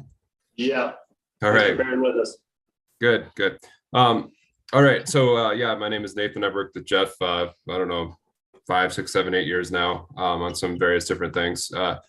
So background is planning, environmental engineering, pump stations, treatment systems, things of that nature. So excited to present this to you guys. Just note this thing is still being massaged, but it's getting close here. So essentially what this tool does, and it's kind of touching on what Jennifer has already said, is the end goal with someone using this tool is to determine, what your firm yield water delivery supply is, what the town has available, legally available, and then comparing that to the delivery commitment to the existing town users as well as the extraterritorial applicants. And so that's ultimately the goal. So this is clearly in Excel, and it's update, you can update it pretty much anytime you want. It's hopefully pretty straightforward. We have an instructions tab here. Instructions, I hope, aren't too cumbersome, but I think a lot of it is pretty intuitive. So let's see, am I missing anything here? The important things to note just are, you've got input cells and you've got output cells. You don't really want to change the output cells because they have formulas. At some point, I think we'll lock some of the cells just to make sure that no one inadvertently deletes something or changes something. But so that's kind of the outline of this thing. It's as Jennifer said and Jeff had said, it's somewhat dual purpose. We have a town planning tool side, and then that's number 2 here. And then we have the extraterritorial evaluation for essentially the applicants. So what does someone want to know when they're using this tool? Well, one thing they're going to want to know is where does the town stand in terms of their build out, their capacities, their available water supplies, and just focusing on what the town needs to do for themselves and kind of ignoring what's outside of it. So the basis for this was similar to what Hendrix Y Engineering had done back in 2022. It follows it somewhat, and we're massaging it away from that a little bit, as Jeff had said. But so what we have here is we have essentially on the left side of this, and if you need me to zoom in, or if I'm talking too fast, or just whatever, just stop me and I'll adjust. But so what we have over here is on the left side is a user input. This is where all of the assumptions can be input into this tool. And on the right side, we have essentially the output portion where the information is presented to the user. So what kind of things do we input into this tool? We have the ability to enter in a different year. And so the reason we enter this year in here is as in some of the calculation section of this tool, it dynamically updates. So for example, if you enter in the year 2030, it takes the census population from the last known date, and then it factors in the growth rate that the user selects down here. So just to keep things simple, we'll say it's 2023. We don't know the population, so it defaults back to the census data. Number 3 here is the forecasted town EQRs to build out. This one's important, but I think it's something that the town can confidently input at some point when the planning numbers come in. So for sake of conversation, we'll say it's 1,000 units at 1 EQR per unit. And we have some different numbers to play with here. We've chosen EQR densities of the town, I think is based on some data I have is 2.2 capita per EQR to 2.25 people per EQR. And then the state demography office, this is for Summit County, states 2.1 people per EQR or household. We have the growth rate forecast, which is based upon census data from all the way back to 1980. It's pretty consistent, so I think that data is useful. We have a low growth rate of about close to 1%, an average growth rate in the town of about 1.7, and a high growth rate of 2.6. So as you note, one thing you'll see is as you're updating these selections is this chart over here dynamically updates. So you can kind of see what's going on. I'll get into that in a second. We have a number 6 here, water use scenario planning forecast, where this is essentially based on what has been diverted from the the Frisco town ditch. And so we have a low projected demand. This is from 2010 to 2020 data. So we have a low projected demand of 200 gallons used per person within sound limits, a median of about 220, and then a high demand of almost 300. So there's some vastly different numbers to play with here. You can be super conservative or just go back to what median or average might be. Number 7 here is this is the firm yield water delivery supply that the town currently legally, and Jennifer, jump in at any point if I don't use my words correctly here, legally has available to them for use. So this is the 1,413 acre foot from the town ditch diversions, and it also includes the I can't remember what the FDR water is, but if you add those two together, you get 2,111 essentially. So that is what is legally available to the town. That's the future Dillon water, Nathan. Okay, yep. So if someone wanted to analyze just the town ditch diversions, they could just drop this number and then the output updates. So we'll just go backwards here. And then there's options here that I don't think maybe they might be useful, they might not be, but they're here. This includes the potential of future augmentation supplies that are not currently legally available to the town, but going through court decrees and things like that in the future could be available. And so if you plug that number in there, click that box, that it changes the planning numbers in such a way that it shows you that, if someone were to come in and make that water legally available, it would update your planning. And council, just for the record, that water is your Wolford Mountain water and your Windy Gap water that's stored over in Grand County.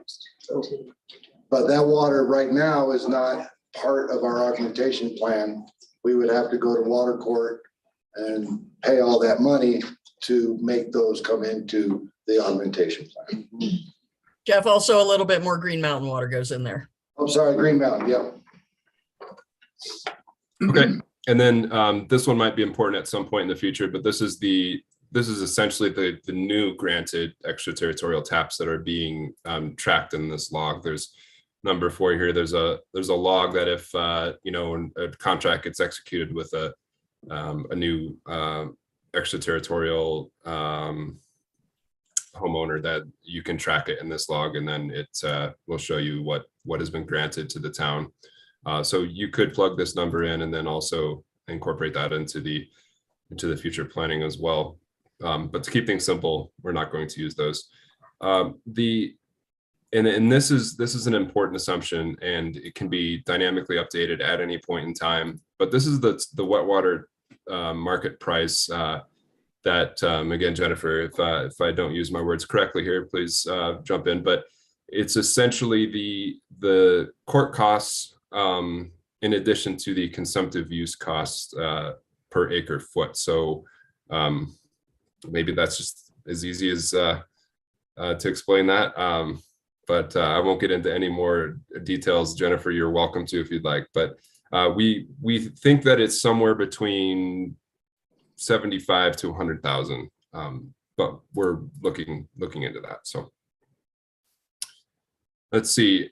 Okay, so after someone puts all of their desired inputs into the left side, then we get this this chart that updates. So essentially, what is this telling someone? Well, it's telling someone, hey, this is the amount of water that we have available. How far can the town get built out? What population are we going to run out of water in what year? It's similar to what HWE had done as well. So for example, right now, based on our assumptions that we plugged in, the town will run out of wet water when the population is estimated to hit about 8,569 people. And that will happen in the year 2085. So so let's say we change the growth rate. We think that we're going to be, having a low growth rate over the next, infinite years here up to year 2200. The supply exhaustion population is essentially the same, but it gets extended out to year 2149. If we bump it up to 2.59, then we have a little bit bigger of a problem. We're looking at the supply exhaustion year of about 2064. So these all just update, and it's kind of fun to play with. So that's what it's telling you. And so there's some additional things that we can get into here.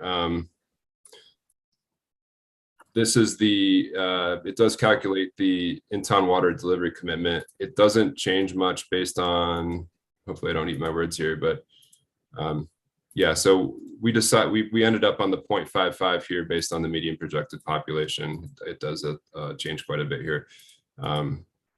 Not so much with the growth rate. But it tells you what that number is likely to be. The build-out population, the estimated year of the build-out. It recaps your supply, your town supply planning values, your firm yield delivery supplies. Recaps what you see in the chart here. This is your supply exhaustion numbers. And then this starts to encroach a little bit, overlap into the extraterritorial tap tool. But essentially what it's telling you is this is the estimated firm yield commitments to the town, and that's based on the estimated current population.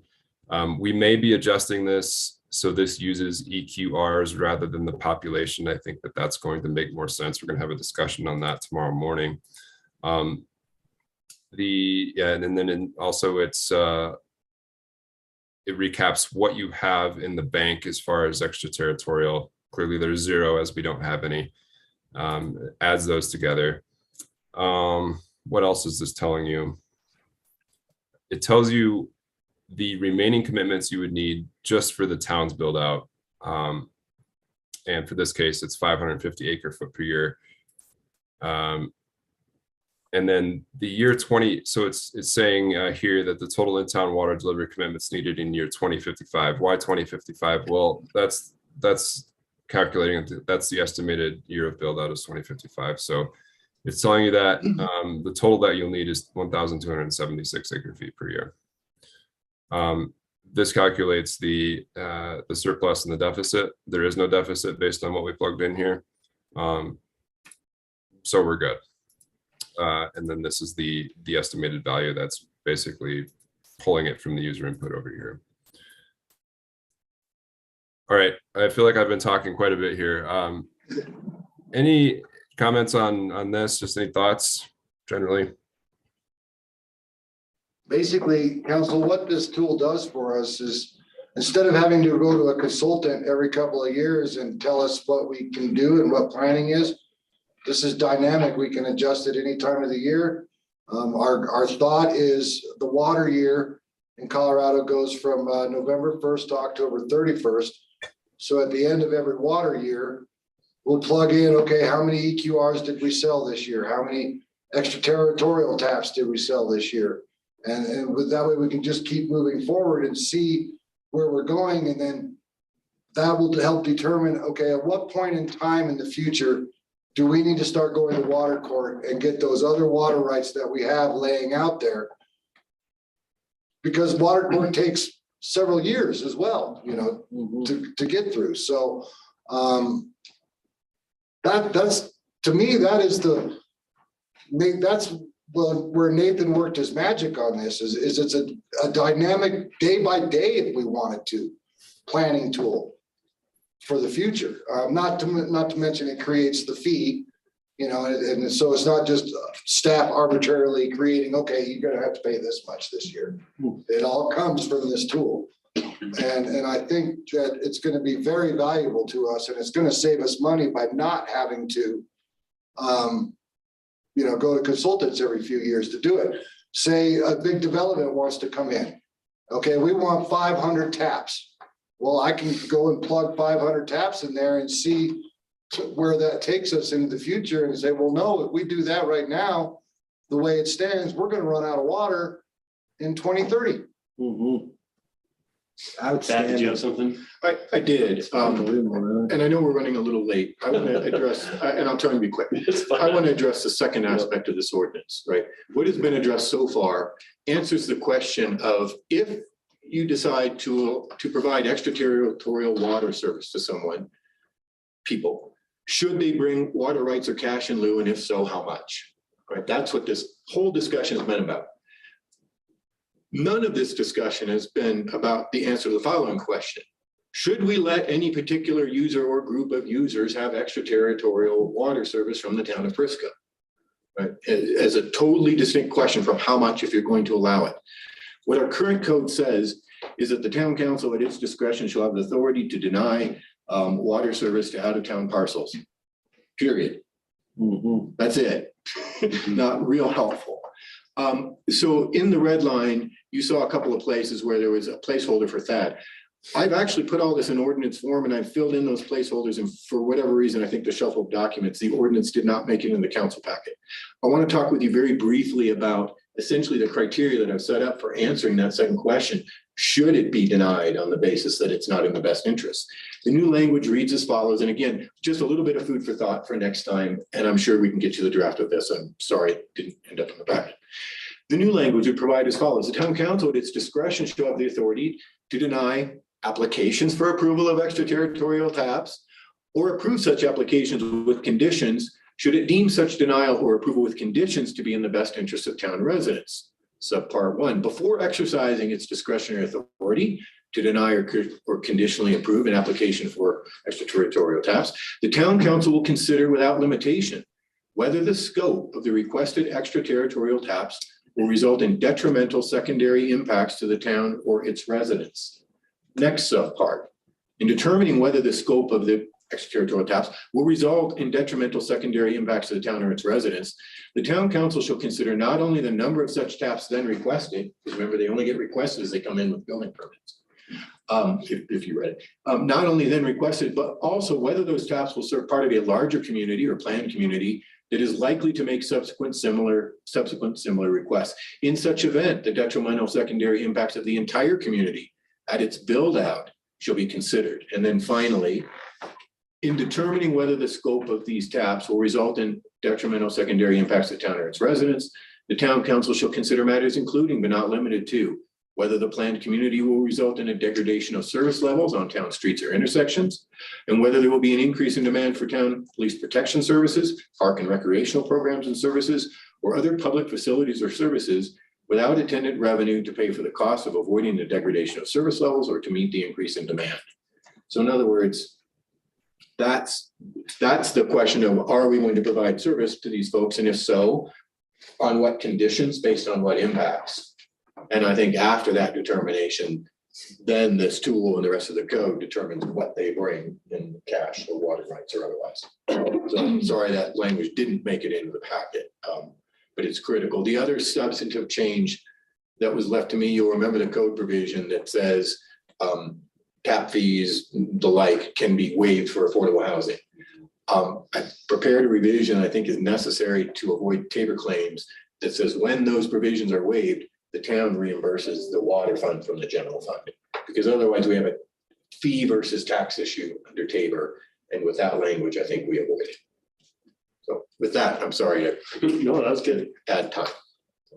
The tool is outstanding. I mean, like, can we get this for housing? Right. I mean, it's not only for water, like you can apply this sort of thing to so many other areas.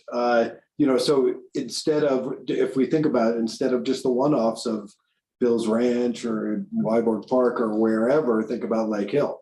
Right, as soon as now we start talking about adding X amount of more units and how that's really going to affect us. This is awesome. I mean, this gives us exactly what we were looking for when we were trying to come up with that. And that's great. Good job. So in Thanks. spirit of the time and how way off we are in the evening, are you good moving this to first reading? Big time. Okay. Any questions or concerns? No. Liz, how you feeling about? I'm feeling good about moving it along. Feeling good, a couple rapid fire questions.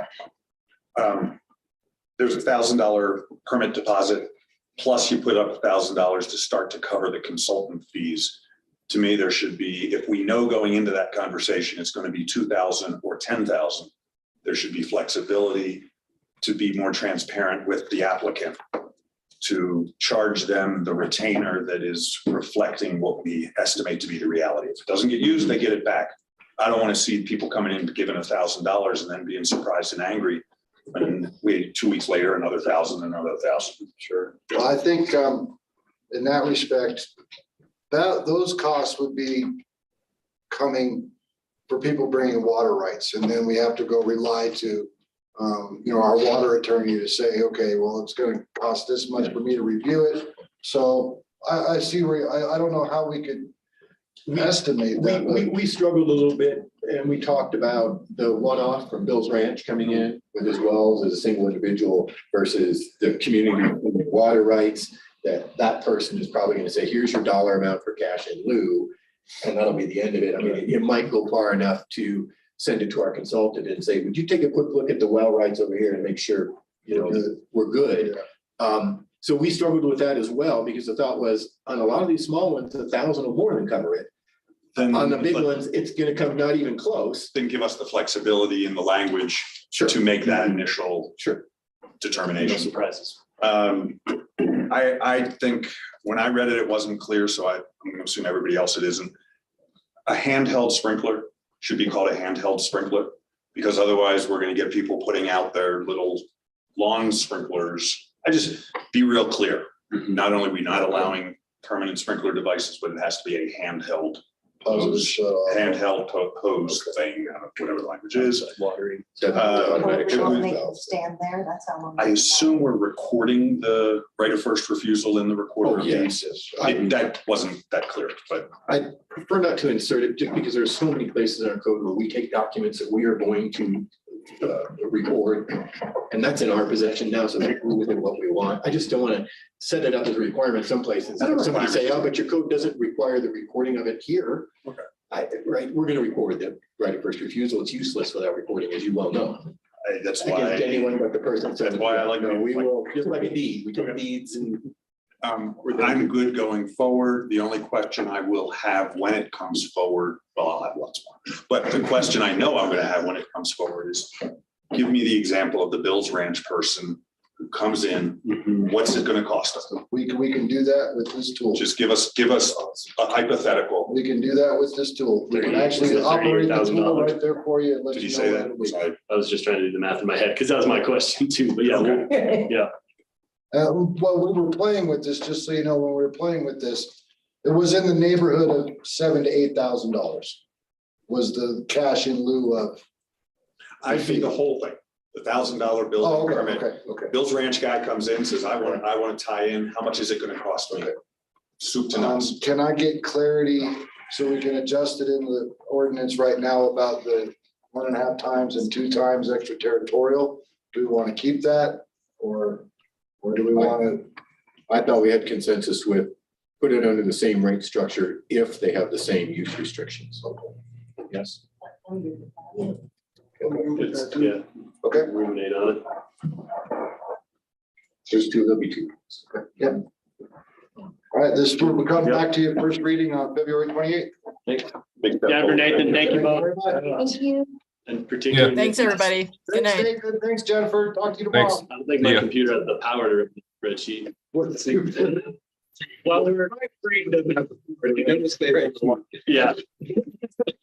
Well, we're done for the next one. Let's just take a quick break. If council needs to stretch, we'll keep rolling as fast as we can to get as close on schedule. Oh. Correct.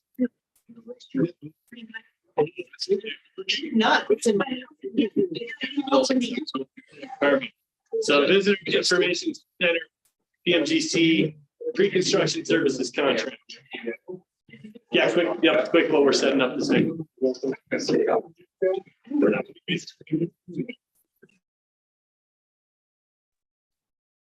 Should have caught that. Yeah, should have known that.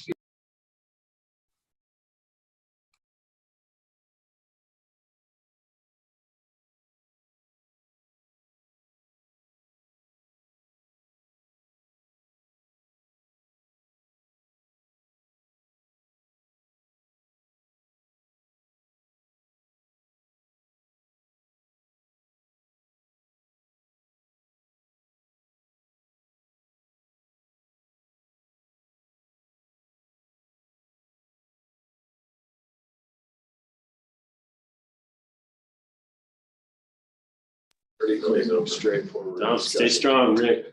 They did.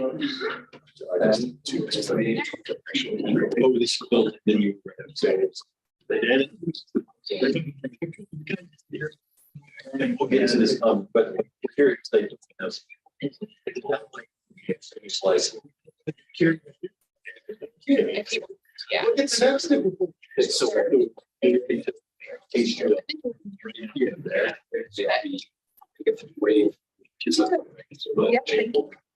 Okay.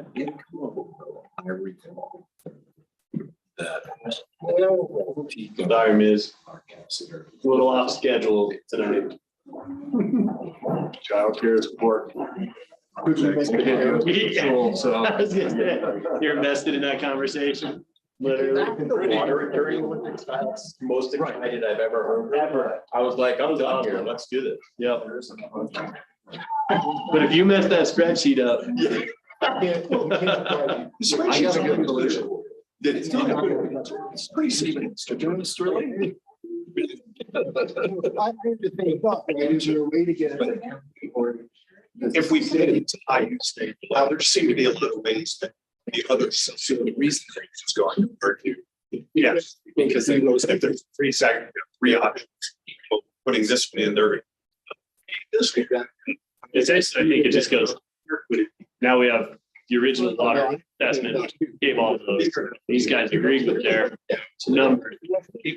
Definitely better. In way, it's like something. Okay. Yeah, we pay. No, I had the same thought as I was reading. Did he start to move that? That's sure the big. Like, is this it? Just see you. Just, I'll just. Let's start. Yeah. No, I would like to forward this ordinance to the county. Delivery.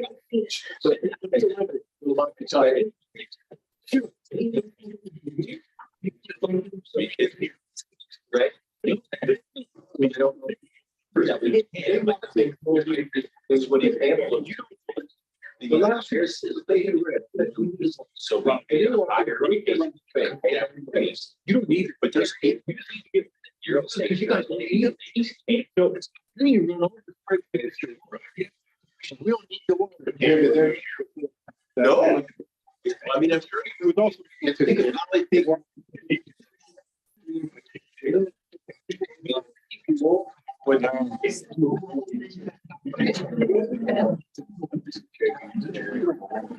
So, yeah. Oh, yeah. You're like. We'll get rolling like Liz. Jump in when she's ready. So moving on to catching up best we can. Agenda item number 4, the Visitor Information Center, CMGC pre-construction services. Thank you. Mayor Council, thank you for entertaining, I think our 4th discussion about the visitor information center. It's a process. It's a really big And our last. project. Not our life. Not our important project for the town. The last time we were in front of you as staff was end of October 2022. And at that time, we saw some some pretty shocking numbers when it came to construction. Council gave us feedback that we could return a project that met our budget of 1.6 million. And at that time, Tom Fisher gave us some really excellent advice about bringing on bringing on Wember, which is a owner's rep firm, to help us work through this process. And at the same time, we were really very fortunate. We'd had a public works staff member, Adam Newstetter, who was part of the process and was very helpful. But at that point, we also got pretty lucky that we got Addison on board as Canino to start assisting us with figuring out what was already included in this design, what still needed to be considered.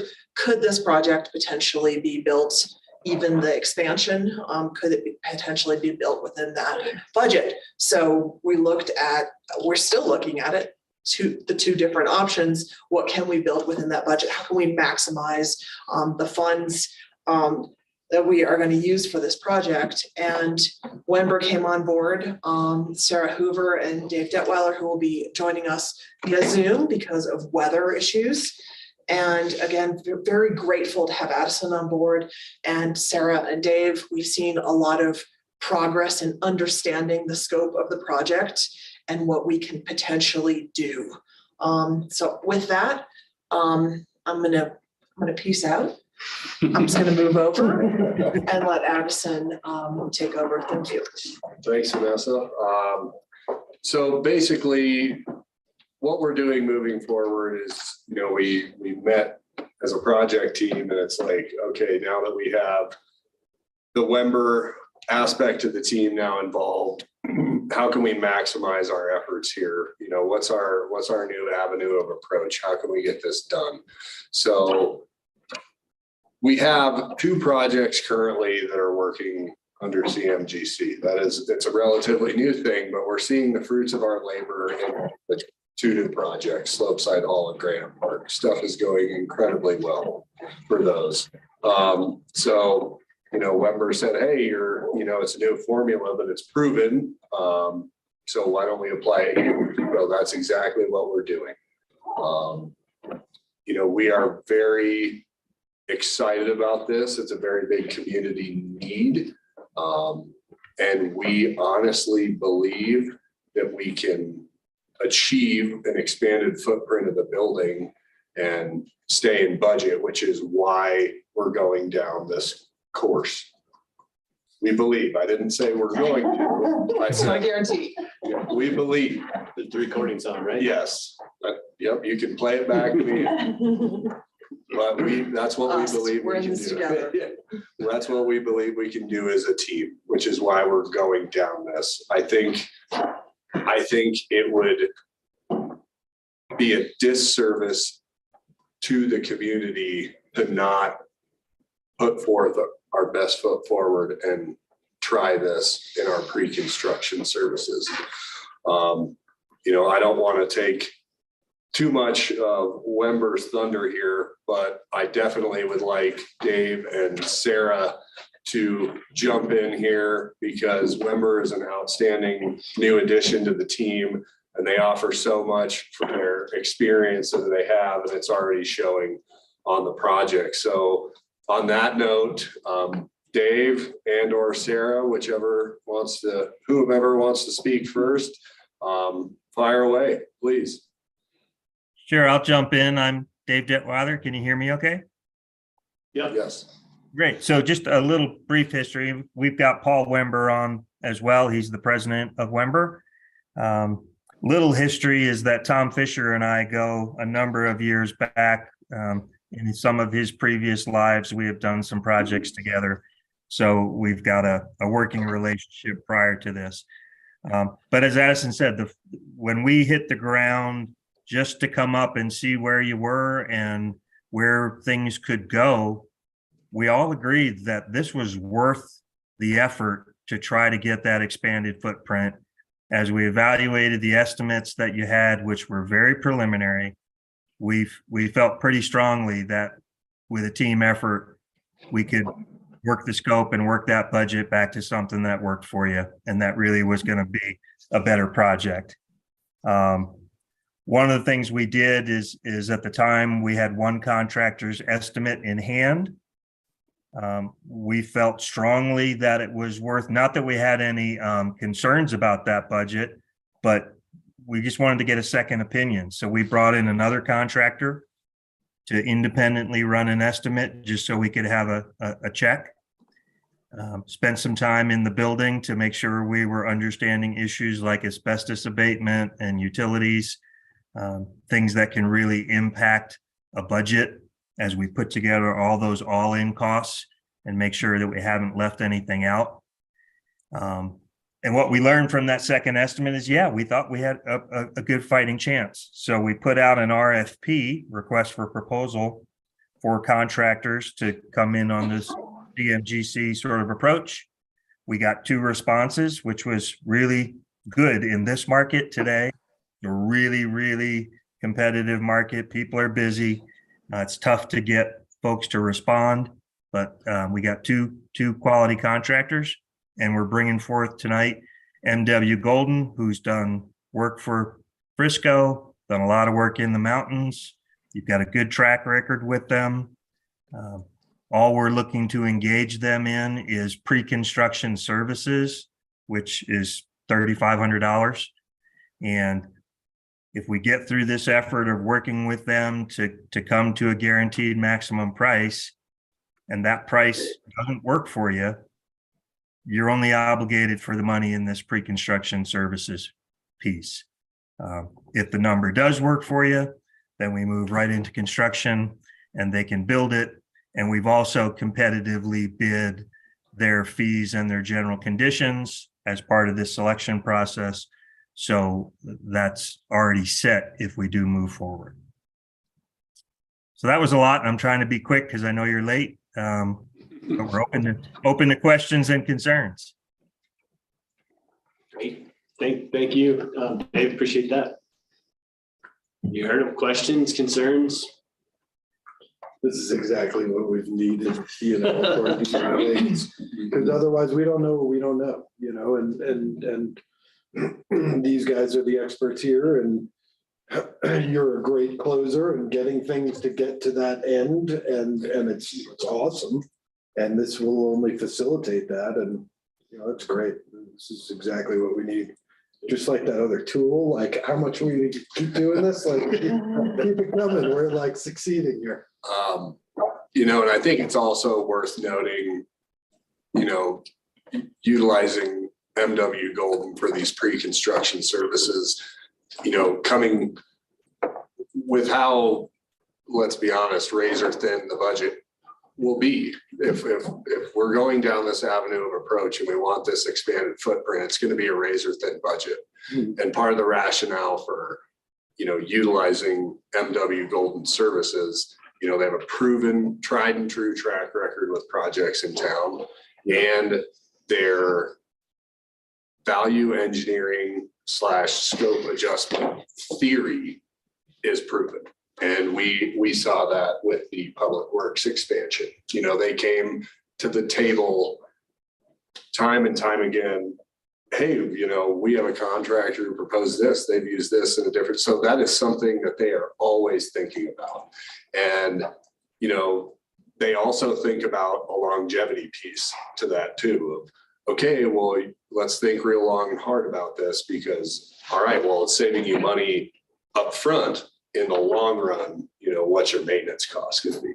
So they get that, macro scale thinking, especially from a municipal standpoint. So that was also a big decision in that piece. So we're hoping to maximize this into an expansion. But again, I want to be really clear that we may end up coming back in the regular footprint in order to be able to meet the budget. So that's a factor. Yep. But we feel better about potentially being able to do an expansion. Still, less questions. I feel like it makes everything easier to, I don't know, overall. Well, maybe not for you, but. I feel like it puts more on us and stress. I just feel like it makes things more clear. Let's use that word. Yeah. Or possibly clear. Or more clear. It does make it clear. You're absolutely right. I feel like what's given us is more security around understanding which path to take in order to meet the budget. Yeah, And you we don't have feel to be like, "Oh, I don't confident. know." We feel confidence in that, and that we won't be coming in front of you with shocking numbers. Yeah. That's great. Cool. All right, Awesome. let's do it. Thank All you. right. Great, Thank you very much. Dave, thank you very much. Thank you, Thank Dave, you. Sarah. Thank Have a you. great night. You too. Thank you. All right, next I up, was gonna say that this video I know was like the most flattering. that is that the right time? We'll work on angles next week. Yeah. Next up, the work session is agenda item number 5. This is the pay-as-you-throw and universal recycling ordinance implementation. Depending on the timeline, council, there's a good chance we'll probably, if everybody's okay with it, table the agenda item number 6 to a future work session, the 1041 regulation discussion. There's no pending timelines or contracts. That's everybody's okay. Great. Hillary, good to see you. Welcome. Thanks. Where are we at with pay-as-you-throw? We're gonna You get brought your there. bag. I did. Sorry, I had too many things. Just good. You know, like liquid that I couldn't drink until like 5 minutes ago. Because we didn't have water in the building or something? No, just no bathrooms. You gotta make a plan. Regulate both sides of that. Yeah. Plan.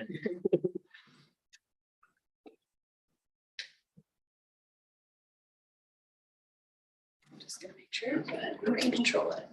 Okay. Then on the, you can.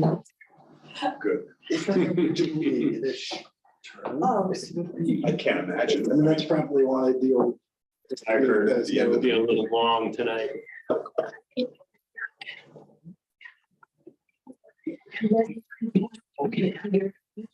Just get rid Like all of it, you know, easy, everything.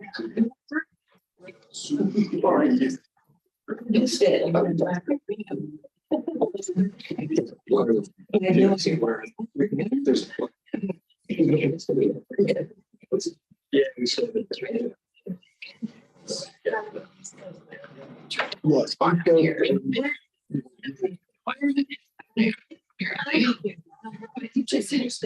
Yeah.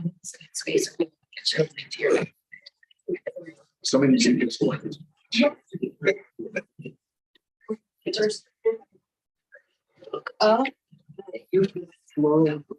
All the old people. No, it's not working.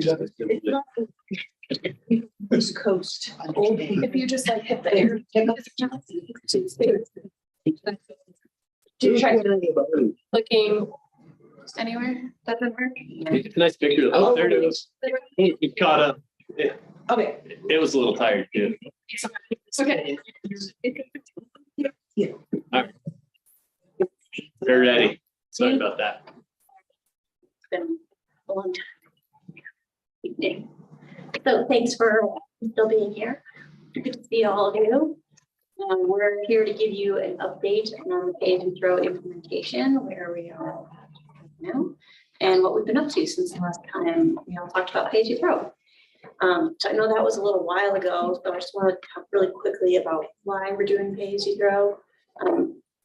In essence, this is a program to incentivize cycling, increase our diversion rate, and we're doing that by using price signals. So that was kind of already in place with Universal, or with the commercial, I should say, because the different size dumpsters cost different amounts. But they are now required to have recycling, and for like single family residential where you have a cart or a toter, there's lots of different names, you know, thing with the wheels. So that will be bundled with one price for trash and recycling, and you'll pay a slightly higher price if you want a large bin, and a slightly lower price if you want a small bin. The middle size bin sort of are based on it. So pretty simple. And then in the bigger picture, we want to do this because it aligns with our goals, both in the Summit Community Climate Action Plan and from the Zero Waste Task Force. So those are about decreasing emissions from our landfill and increasing diversion up to 40%. So both of those things important. We're signed on to both of those, so we need to play our role. We're responsible for helping meet those goals as well. And then more specifically, pay as you throw is identified in the Climate Action Plan and in the 2017 study by Recycling Resource Systems. And it's identified as one of the policy options with the biggest impact on diversion. So that's sort of the more specific reason why we chose to go down this route. So because of all of those reasons, we started looking at pay as you throw early in 2021, in fall of 2021. We started working with HC3 and Zero Waste Task Force and the other jurisdictions on what this policy should look like. After doing a bit of outreach and meeting with Zero Waste Task Force a number of times, we brought it to council December 14th for our first work session. After that, HC3 and town staff hosted 3 public forums on Zoom and did a survey to residents and businesses to gain input and got over 300 responses to that survey. So then used those responses to help improve on those programs again. Finally, we came back to council for first reading of the ordinance on March 8th, and it was approved on second reading on March 22nd. So from then until now, we've been again working with HC3 and the surrounding jurisdictions and representatives from the haulers to really come up with a good implementation plan. So we've been busy and happy to be here tonight. Now I'm going to hand it over to Jen to give you some more details about implementation and marketing plan. Thanks. Awesome. Thank you for having us. We have a short presentation. Feel free to interrupt with questions, but then certainly happy to have a discussion and questions at the end too. I did want to mention my colleagues, Rachel Zarowin and Allie Flynn. Rachel's our Community Programs Director. Allie's our Community Programs Manager. Honestly, Allie is going to be largely responsible for implementing this entire program as it relates to HC3's role. And like Hillary said, Hillary, Jesse Burley in her Breckenridge staff role and HC3 and the haulers have been working together a lot. We talk all the time. And also Coley Campbell is here from Timberline. So if you have a hauler question related to Timberline disposal, this would be a great chance to ask him a question if you would like. So in terms of those key milestones, right off the bat, haulers. The haulers are going to be releasing pay-as-you-throw pricing to the public, meaning to their own customers, in spring or summer of 23. We have mostly been talking with Waste Management and Timberline. We've been having one-on-one meetings with each of them. So they're each on a little bit different timelines and they haven't given us a firm date. Depends on ordering the containers and things like that. You all know that first key ordinance milestone is October 1 of this year, where 90% of residents will have pay-as-you-throw in effect at their homes. And then the universal recycling, that commercial component that Hillary was just talking about, all businesses and then multifamily residents with shared dumpsters, 50% compliance by June 1, 2024, which will be here before you know it because commercial entities need planning and lead time, especially budgeting. And then June 1, 2025, 100% commercial compliance. We do, oh, please. I guess because I came on to town council after a lot of this. So I'm like, for a commercial business, what does pay as you throw look like for a restaurant or anyone? Sure. No, that's a great question. So even though we talk in general and say pay as you throw, most often what we mean is pay as you throw and universal recycling. So they're actually two different components of the same ordinance in Frisco.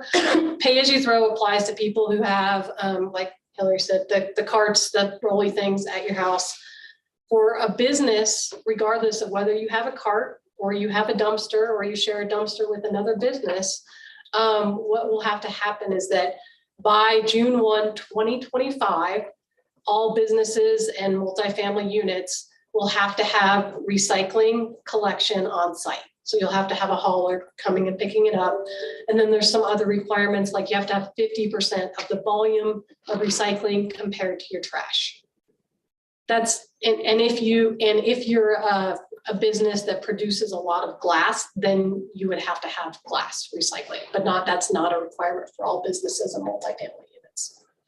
And the universal container that you're talking about would take everything. It would take the plastic and the cardboard and paper. Yes, so in either case, on the residential side, which is that pay as you throw with the cards, the universal recycling commercial, yes, we're talking about having single stream recycling, and then the glass collection is separate, would need to be kept out.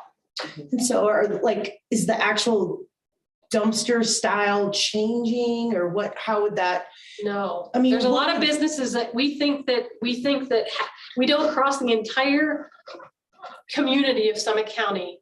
We know from working with the haulers that 50% of commercial entities already have recycling in place. Now, we don't know for sure whether they have that 50% volume requirement met, but I mean, we're thinking getting to that 50% on June 1, 2024 is hopefully going to be pretty easy for most commercial entities. Okay. I'm just, because I share a dumpster with many other businesses, and I don't know how that 50%, like how that's going to work within our little world. And then there's just the issue, I guess, of illegal dumping. So that means everyone's going to need to lock their dumpsters, because there's a lot of just people drive through the alley and dump all day long and not somebody else's dumpster. You have to put a lock. Yeah, I think when we were in the stakeholder process, when we talked to our consultant about this, she said a lot of times there were more in other communities who had already adopted pay-as-you-throw and universal recycling, that the illegal dumping issue was more of a concern than actually materialized. And don't get me wrong, I know a lot of business owners at the table. I know that illegal dumping already happens, but what they don't see in other communities is a dramatic increase. Could absolutely increase somewhat, but we hope it doesn't. And I am happy. In a couple more slides, we're going to talk a little bit more about resources in HC3 and how the town is going to help businesses come into compliance. Cool. So it's actually a really important part of what we're working on. So in terms of education and outreach, and this is a very broad category, so traditional marketing, and then also HC3 and the town really just being out there, talking to residents and businesses about exactly some of the questions you were just asking about, Liz. So pay-as-you-throw marketing. We are launching officially the campaign around April 1st. That's our plan. It is our goal to coincide our official marketing launch with when Waste Management and Timberline go out to their customers. If those two dates end up being a little bit, different from one another, then we'll probably end up, launching our campaign somewhere in the middle. And then I'm going to show you the campaign in just a minute in case you haven't seen it. And then April 5th and 6th, we have in-person forums, and then we have a virtual forum. And this is mostly aimed at pay-as-you-throw, aimed at residents talking about pay-as-you-throw, because those are the folks that are going to be required to add recycling at their homes this year. So not that we're not going to be out talking to commercial entities, and I'll talk about that in a minute, but these forums mostly focused on pay-as-you-throw. If business owners come or people who live in a condo complex or apartment complex, we will answer those questions. The forum in Frisco is going to be on April 5th, and then there'll be one in Breck on April 6th. And then our marketing budget for this year, which is mostly Storm Future dollars, Frisco has a bit, but we have $100,000 in 2023. So we feel really fortunate that we're going to have the funds to get the word out. So this is the campaign. Yeah, read it, but we're super excited about it. We worked with an ad agency on it and had Summit County government, like their communications team worked with us since the money is flowing through Summit County government and Storm Future. Obviously, it says Breck and Frisco. If Summit County or any of the other jurisdictions decide to come on board and we launch at the same time, or they end up with different dates, we will just put in Summit County or any other communities. Or if they come on in a year, it'll say Silverthorne, say hello to pay-as-you-throw, if they come on at a later date. So we're looking at an ad. This exact same campaign, of course, but this is like a social media, like an Instagram story. So it'll roll through this screen by screen. It's just showing you all the screens at the same time so you can get the sequence. And then this is going to be our HOA and business universal recycling messaging. So we don't anticipate in 2023 doing traditional advertising like a Summit Daily ad, maybe in future years, but we have a postcard that looks exactly like this, where we are going to be going around door to door in Frisco and Breck and reaching out to HOAs and businesses. And so very similar looking, but you can see it's a big recycling thing instead of a tiny recycling cart. And then I'm going to talk specifics on this slide. And so thanks to the town of Frisco, because this is part of your pay-as-you-throw universal recycling budget, not the Storm Future budget. HG3 and the town are going to be working together, but HG3 staff and we're in the process of hiring a recycling specialist to really be the on-the-ground person. That person will work for Ally. We will go out and do on-site assessments for any business, any condo complex, multifamily units, anyone who needs to come into compliance for universal recycling. We'll talk about dumpster space, recycling, signage. Through the town grants will offer up to $2,000 in support. We will also be working directly with the town on things like enclosures, since we are not code experts. No one wants to talk to HG3 about all the ins and outs of Frisco or Breckenridge codes. But I know that like Ally, Hillary, and Waste Management have already been on site to a couple properties. So anytime the hauler needs to be involved, we'll also involve the hauler too and go out and just, I mean, anything we can do to help people, right? I think you all talked a lot about this as a council, like this is much more of, you know, an educational phase, bringing people into compliance. And so we're just trying to help people, and I know the town feels the same way. On the residential side, Hillary is working on this, but in your ordinance, you know that low income or income qualified residents may apply for some assistance if their bill goes up. And so again, you can see we'll pay the difference, or the town, I should say, will pay the difference in service price. I know Hillary is creating the process and application, but we do have, the town has $6,500 in here for 2023. Yes. I have a few other questions for when you're done, but for this picture in particular, there's a cap on that plastic bottle. I've always been told that the caps have to come off. Oh, I see it on the one up. Yes. Yes. Caps have to come off? In general, the cap should come off. Okay. Okay. I spent a lot of time doing that. I just wanted to make sure. I didn't even see it. I was like looking at upside down water bottle. Is that considered a contaminated load because there's a cap? It's not, okay. Okay. There's dissension in the recycling industry about caps on or off, and it kind of depends. No, there was a plastic bag in there. Or a black bottle. Okay. But in general, we tell people just leave the caps off. If a cap is left on, it's not a big deal. It just, chances are it might pop off in the process onto like the floor of the recycling processing facility and get swept into the trash, but it's not, you know, either way. Okay. Okay, good to know. Yes. This has nothing to do with anything, but. Okay.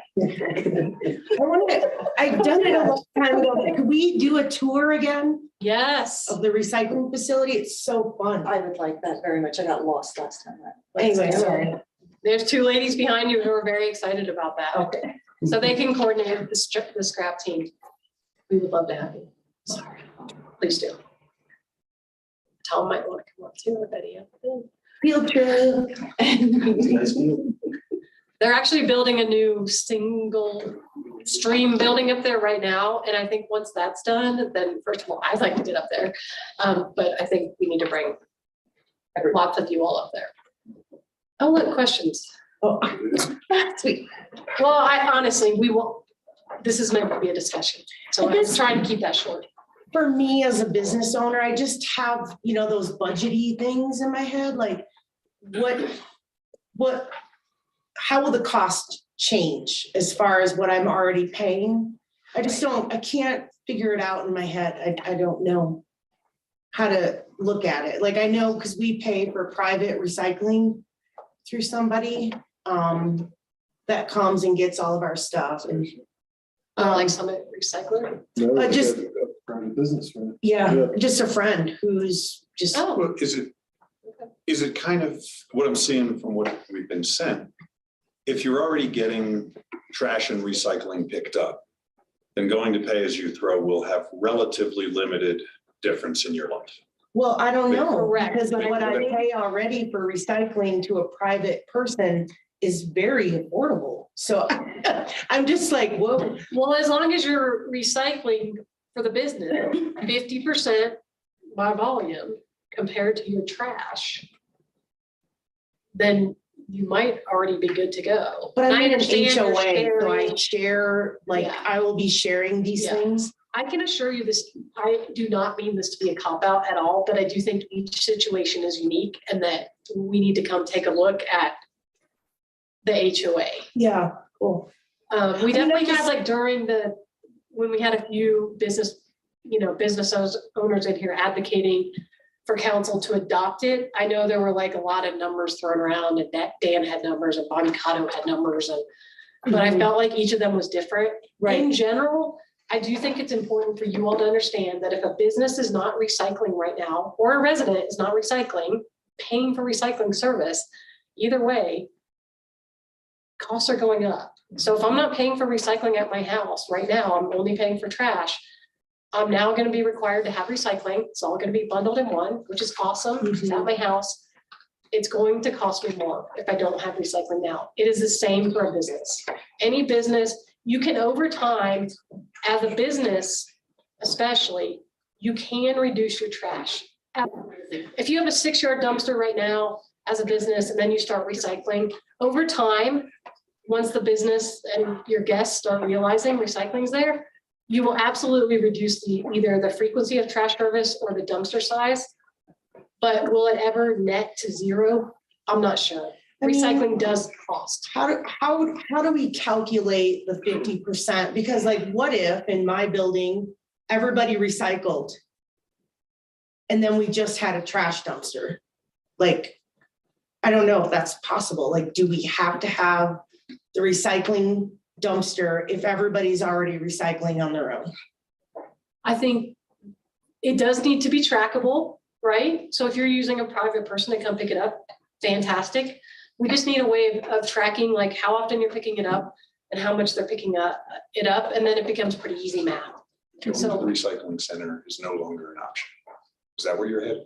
No. If everybody takes their trash to the recyclables to the recycling center, you're not that doesn't count anymore. Why? Because if you have trash pickup. You still gotta bring your glass. If you have trash pickup, you have to contract with a private hauler to pick up your. But she is, but in terms of the business, yeah. Garbage goods. We just need to measure that and see what it looks like. I don't. So yeah, I think. Like, I don't want to. Also not inventing something new, like this is like, and if it helps, like I can ask Vail Coffee, whatever, Load of Joe's, like they've been doing this for, once Vail had this Since 2014. So we're not creating a new system. No, I know. I just don't know how it works because Yeah. I wasn't here in the beginning and I own a small business and I share a dumpster, I think, with at least 5 other businesses. And I pay. And everybody in the alley. And everybody in the alley and everybody that lives in the condos right there. I mean, I see it all, the dog beds, furniture. I mean, I get all kinds of, but that's because nobody wants to lock the dumpster, which I'm not against. But I have a very affordable recycling guy that comes twice a week and I recycle everything I You can can, continue to use recycling guy. as long as I'm in the Good. waste. We just need to make sure we need to make sure that it's trackable, that we know the size of your containers and how often you're recycling, and then we'll look at that against the trash that's being collected, and we'll look at what the other businesses are doing. Can you talk about what update us on the county's position on this? To the degree possible. And Tom and Hunter may also, one exciting thing that I actually just learned today. Maybe these gentlemen already knew, but they are talking of the Board of County Commissioners is talking about pay-as-you-throw on March 7th. So they have on a work session. I don't think they're going to be considering an ordinance, but they have asked staff to go research a handful of things. They've been asking Hillary and I for information on logistics, and they're going to hopefully start to be included in the meetings that we're having with haulers going forward, just to understand what Frisco and Breck are doing.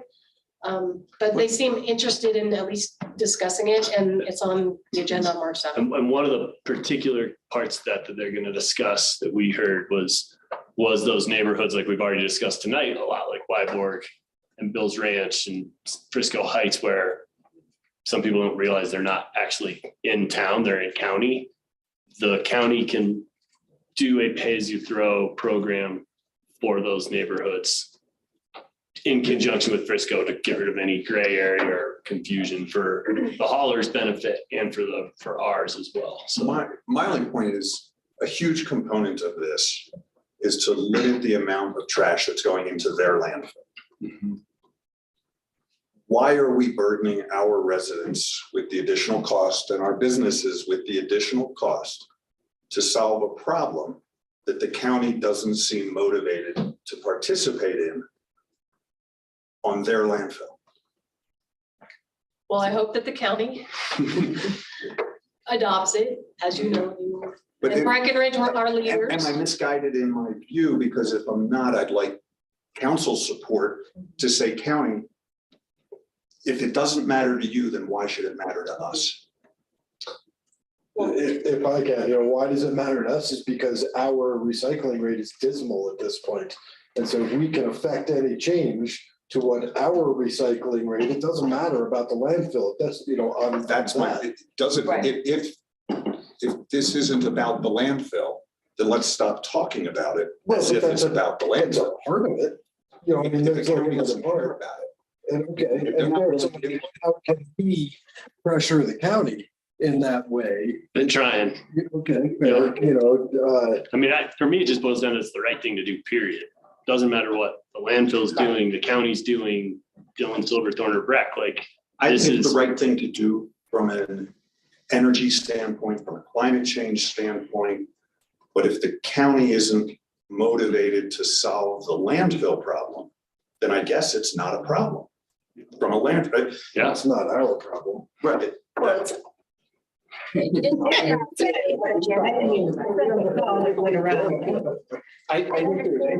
They passed a law that says we have to put our trash in their landfill. Right. But we're You know, still right. generating. But they've meant that the community has mandated that our trash has to go into the Summit County landfill as opposed to being hauled out to a different community's landfill. So that indicates that there's plenty of room in the landfill. And couple that with the fact that they're not motivated to take the steps to limit the amount of trash going into their landfill, then I'm not understanding, I'm not willing to accept this as a problem. That our group, and again, this is separate from the climate change element of recycling. If the landfill's not a problem and the county hasn't done anything other than say it's not a problem by forcing us to put our trash in there and not taking steps to reduce the amount of trash that goes in there, then I have no reason to believe it's anything other than not a problem. not to defend the county too much, but they are looking at a construction debris sorting and, what's the right term? Not recycling, but. Yeah, just recovering Yeah, and recovery. recycling. Because some that's the construction, biggest yes, input to the landfill right now is all the houses in Frisco that are getting scraped and dumped in the landfill. And that's the biggest gain. So they're looking at a recycling and construction debris program to start. So they are concerned. And I'm just gonna keep pressuring them. I want them on Also, board. yeah. I want them on too. board. And I think if we do it and Breck does it, then the people who live in the county are just pressuring them. They're like, why are we not joining 21st century and moving forward? I think we should agree that it's the right thing to do regardless, and we should all put pressure on the county commissioners. Right, And this they should should be be, doing the right thing. it should be a also. countywide thing. Yeah. Just like transportation. And You know, it should be a countywide thing, but at some point, in order to get it off the ground, we're having to do it with Breckenridge to say that we're willing to do it. I mean, that's to force the county, you know, or to make the county come along. Dillon, Silverthorne, the same thing, Blue River. I think the town of Frisco and Breckenridge have put an incredible amount of pressure on the county already. And I think this discussion puts more on them. Just by passing the ordinance and going through the process of implementation. I mean, you're not talking about today, you've already passed the ordinance, we're going forward, and you reinforced that at your last meeting when the county asked the question, would you slow down for us? And Breckenridge and Frisco said no. So I think your discussion puts more pressure. And I want to, Coley was trying to get in here, so I want to, no, all right, sorry. I know we went way differently than when you guys were with, so sorry about that. And I appreciate you being here too, so. And if there's anything you wanted to weigh in on or anything, are you good here in the conversation? You guys have questions for one of the homeowners. Well, I appreciate that, thank you. And a lot of, I'm sorry, not to just completely switch gears, but just because you mentioned Timberline, I mean, in fairness, a lot of the onus, in terms of getting both residents and businesses into compliance in the ordinance, I mean, the haulers are on the hook, right? That's who's reporting back to us on these percentages. And so there, I just want to acknowledge the amount of work that's been done by all of the haulers. I mean, Waste Management, Timberline, and also a couple of the smaller haulers that we've been working with, but it's no small feat. So thank you. Which also talks to the part that they do it. You know, it's not like we're coming up with something that has not been done, has not been implemented, you know, this is happening in Vail. What happens if somebody is not in compliance? Like what happens? Like on the residential side? Or both, like, Yeah. you know, I just don't know. What if somebody asks me and I'm like, I don't know. Well, certainly in the ordinance, there are penalties. Yeah, there's fines that can be levied. But we want to start with an education first sort of framework. So I'd say certainly in the near future, we'll be reaching out to whoever is not in compliance, whether that's a resident or a business, offer resources, offer assistance, whether that is myself or HC3. Just do what we can to make sure they know how to come into compliance and ways to help them do that. And since businesses have 2 years, I think this year our focus is really going to be on residents. And so I think I talked about this last time I was here, August-ish, I don't remember when, but around that time. We go out, HG3 goes out and puts, we call them oops tags, but they're basically card tags on folks around town who have recycling bins out on collection day, both Timberline and Waste Management routes. And they're really nice little things. They're very friendly. And it's like, oh, you're doing awesome, you know, Gold Star, recycle more of these things. And then if we see things like the plastic bags and their bottle caps, you know, but you know, we'll write, hey, you know, recycle more of these, recycle less of these. And so it's not, we probably won't be hitting every single household this year, but we're going to I mean, we hit 1,000, Allie and her team hit 1,000 households last year across Summit County. This year, we're going to dramatically increase that. And I think once businesses and multifamily units have to come into compliance in 2025, we're going to do something similar with businesses. And then the haulers are also awesome at letting us know, or the scrap know, like, hey, we just picked up a load from this condo complex in Frisco or Breckenridge, and it was a big mess. Can you call these guys? And Allie will call them and we'll try to work with them. But yeah, very much education focused, not so much like bringing the stick down. And how do you see short-term rentals like that whole, you know, just dealing with a third of our residency being short-term rentals? Yeah. You know, people not recycling from other places and just trashing stuff and putting the trash out there, you know, when the bear is going to get it before the trash company can come get it and everything else, you know, I mean, it's a constant. Yeah, right? and you know, we call like any trash, whether it's like something people think is recyclable or it's just trash, right? In the recycling, we call that contamination. So We do have a relatively high contamination rate, but it's comparable to other resort communities. I think we're gonna have to work really hard, because we know we have this short-term rental. I mean, a large proportion, I'm sure, of Timberline and Waste Management's customers are short-term rentals. Honestly, I hope that they stick with the 96 gallons. If they have a house that's rented frequently with a lot of guests, and they'll be paying more for their service, and then guests will have access to recycling. And I think we're just gonna have to work super hard. We're gonna make, the haulers are making sure all the labels are updated with recycling guidelines. And there's always gonna be those situations where people are gonna use it as a trash can, but I mean, we are gonna do our best to be out there helping. But it, I mean, it is a concern, but it is manageable based on what we've seen in other resort communities. Thank you. Appreciate it. We got to wrap up. We got things to do. Next. Thank you. Thanks for the update. And we'll Council, grab a quick plate and we'll eat during public comment. Take your names. Yeah. Yeah. Give us a-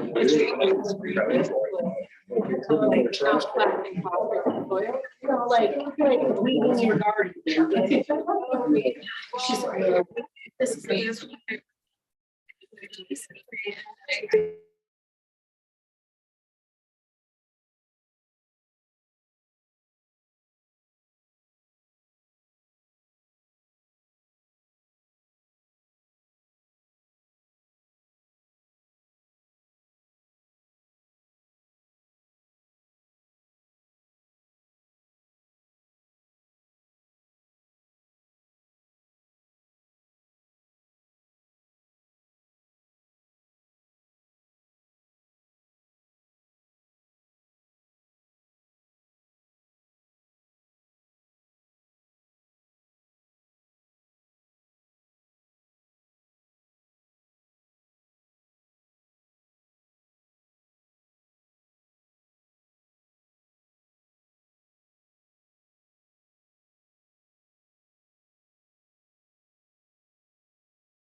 Mayor, you are on mic and recording. Excellent. Thank you very much. Good evening, everyone. Apologies for the time delay. We had a very productive work session and needed a little additional time this evening to continue those conversations and not cutting short. So I appreciate your understanding and patience with that. With that, I'll call to order the regular meeting of the Frisco Town Council. Can I have the roll call, please? Held. Here. Yes. Polenko. Here. Adrian. Here. Incan. Here. Mortensen. Here. Burley, absent. Aronson. Here. Thank you.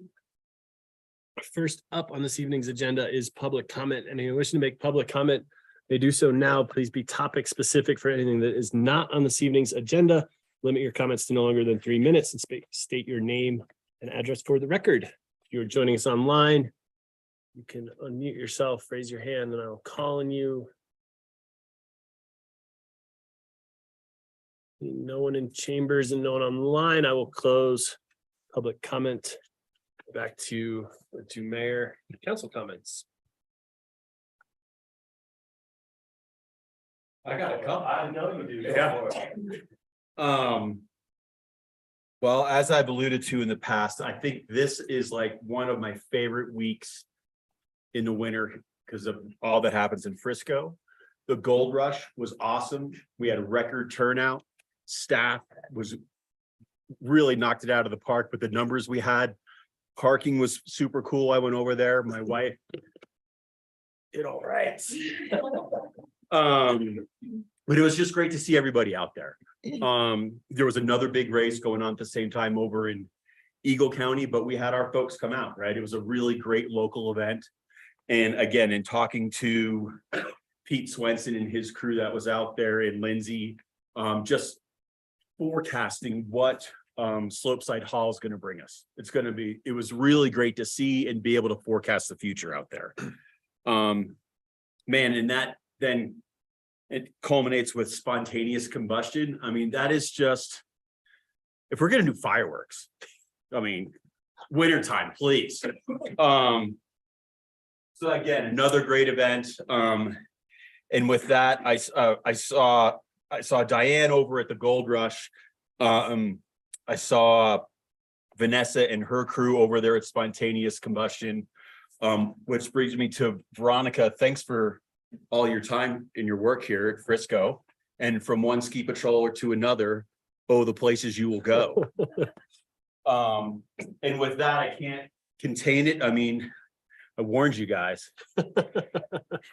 High school cross country, combined, it's the combined high school Nordic and Alpine being held up at Copper. And we are so fortunate here at Frisco to be hosting the Nordic events Thursday and Friday. It's awesome. I know a bunch of kids that are racing and they are stoked and they're really pumped. They're in a good position for this year's state championship. We'll see where they end up, but this week will be what the telltale of that. And with that, I wanted to also shout out the police department crossing Highway 9, getting over to Spontaneous Combustion was super smooth and really safe. Everyone was out there, visibility was good. So thanks to everybody for all their hard work. Thanks, Rick. Yeah. I like you on sugar. That is fun. Yeah. I'm just gonna dovetail on Rick's because I can't heap enough kudos to the entire town staff for the past week and the coming week. The amount of text messages I got around the gold rush, spontaneous combustion and how everything is going. And I saw, as Rick said, I think somebody from every department out there working or participating. And I think that says a ton. I think, in my opinion, the only thing that could make Gold Rush better is if we bring it back to starting on Main Street. So just planting that seed. Sorry, Liz. But because we have to close it for. I'm not against it. Awesome. But well done. Thank you all. Then also on a slightly different note, just thank you to the chief and all of our police officers. They have been tasked with probably the hardest and scariest part of their job too many times in the past 2 weeks, taking care of our community, in particular our schools. And I've seen their response, their professionalism, and their dedication to doing their jobs and what that stands for. And I appreciate all that they do day in and day out, and in particular on those truly terrifying events. So thank you, Chief, and thanks to your whole crew for doing what you did. That was spectacular. So that is the extent of my comments. Other council comments? Great. Any staff updates, Tom, please? Yeah, I got to leave your hands in everybody. Mayor, you might want to, we have a couple of them based on here in the managers meeting, but first, heard about it at CAST, and then I've seen it subsequently about a mental health retreat for elected officials. And you know, elected officials are under more pressure than they've ever been. It's also for senior staff. The first one is happening in Marble on March 30th and 31st. I haven't heard whether it's filled yet. The cutoff date was February 10th, but I can call if anybody's interested in that date. Okay. Subsequently, there's one being organized in Breck for the May-June timeframe. And if you're interested in that one, as I am, I have to turn in interest by March 8th. So if anybody's interested, please email me or text me, and I'll make sure that we get some information.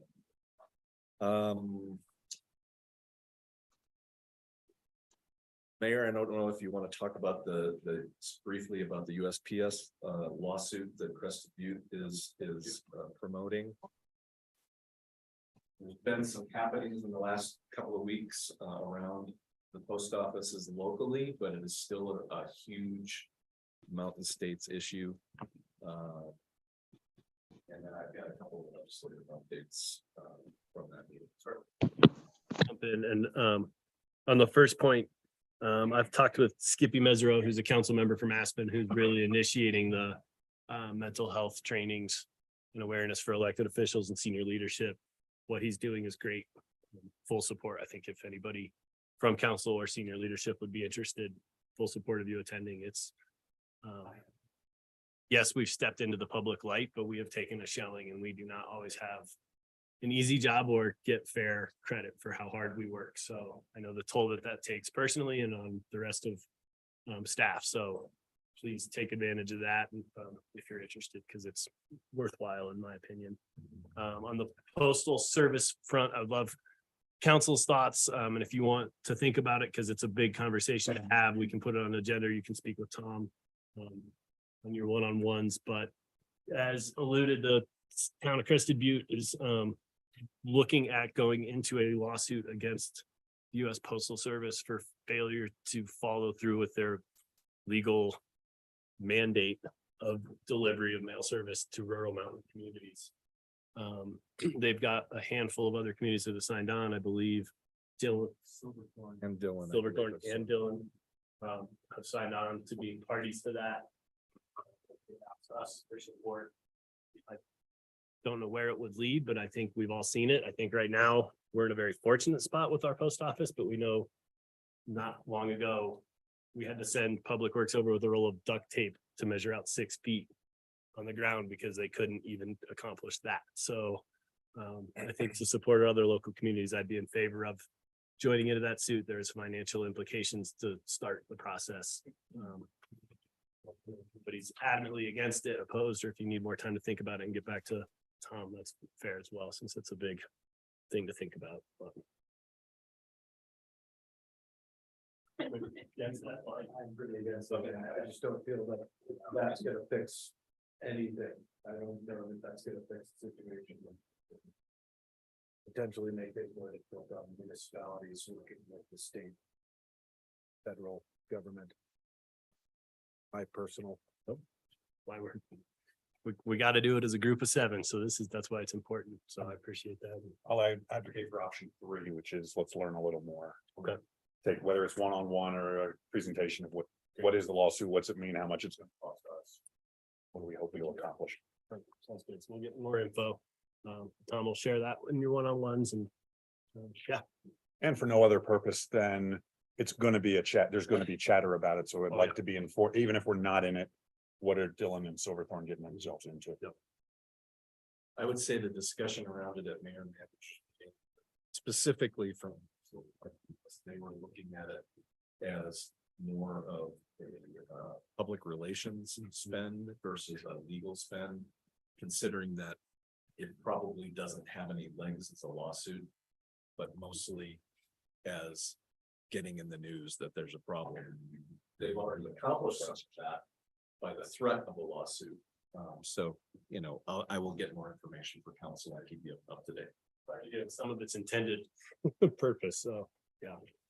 So the other things that came out of that meeting, just some legislative things for us to keep an eye on, that the county is keeping an eye on, that there's a bill being forwarded or introduced that would change the property assessment cycle from 4 years to 2 years. And so that does have 2 to 4. Oh, it's the other way. Sorry. You're right. That's what I meant to say. So there is implications to that. So if you'd like more information, I can get that for you. There is a rent control bill introduced that we should be following. And the county will be following it and we'll get information from them about it. And then Hunter, I have notes about an outdoor accessibility bill, but I can't remember what it's about. So there's a bill being proposed that would, best my understanding is mandate any municipality doing any new outdoor recreation construction or development has to be completely ADA compliant.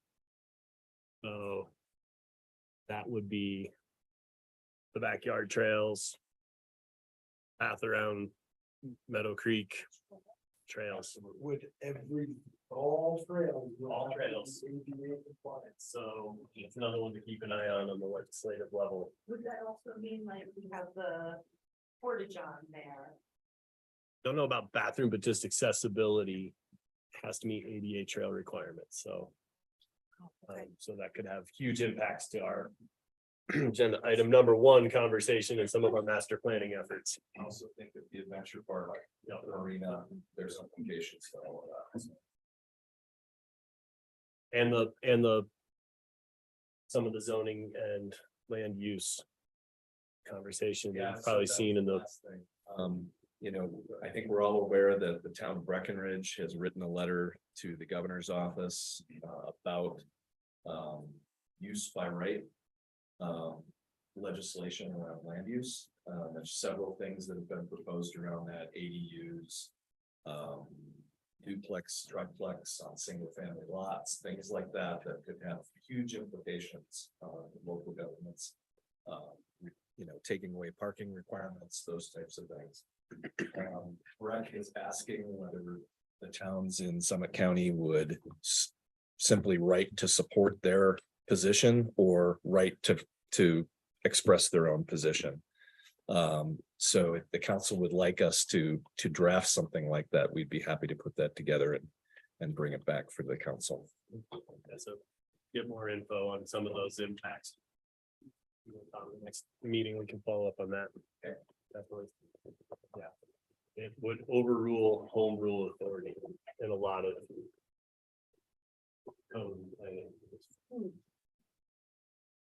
It was a productive mayors and managers meeting.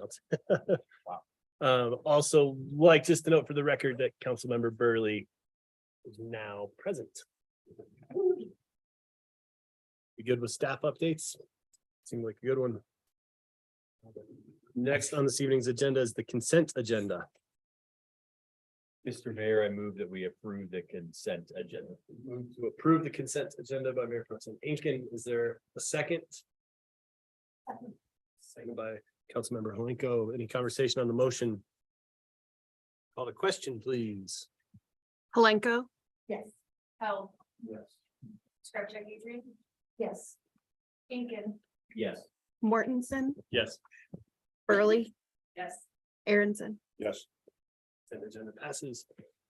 First item under new business is agenda item number 1. This is resolution 23-12 Trails Master Plan Update. I'll open the public hearing and welcome Susan. Hi, Good to see you. I'm gonna move the chair.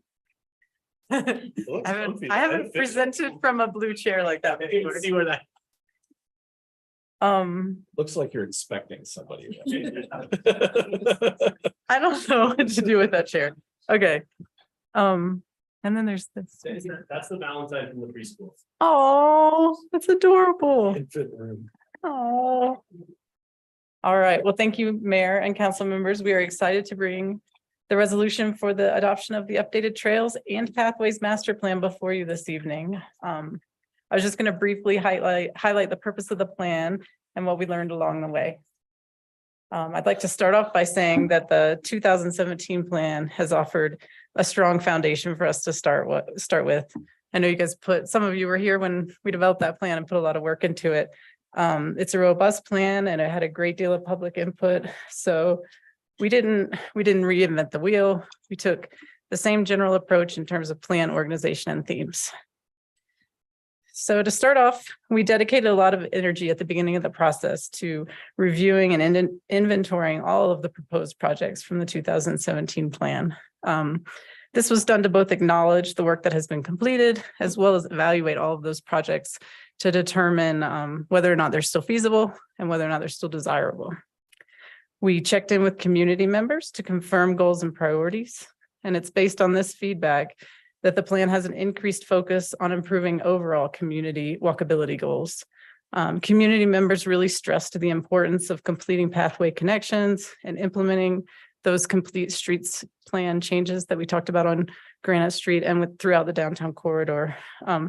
Because of this emphasis, we revised the plan's name to the Frisco Trails and Pathways Master Plan. We felt that this better reflects the plan is not just about recreational trails, which obviously it is, but in part, but that as a community, we're also focused on this overall connectivity and maintaining a pathway network that allows people to move around safely without a vehicle. We reviewed impacts of increased visitation and developed recommendations to manage further future growth and potential increased visitation associated with the National Monument designation. And finally, we took a deep look at the existing wayfinding and developed a new signage plan, as well as recommendations for simplifying signage to prioritize identifying primary connections to core destinations. And these will be maintained pathways year round. So we reviewed the plan update with you at the January 24th work session. You had several comments for us during that work session that we incorporated into the meeting, including keeping the 10 Mile Creek underpass in the plan. That would be the 10 Mile Creek underpass at State Highway 9, just south of School Road.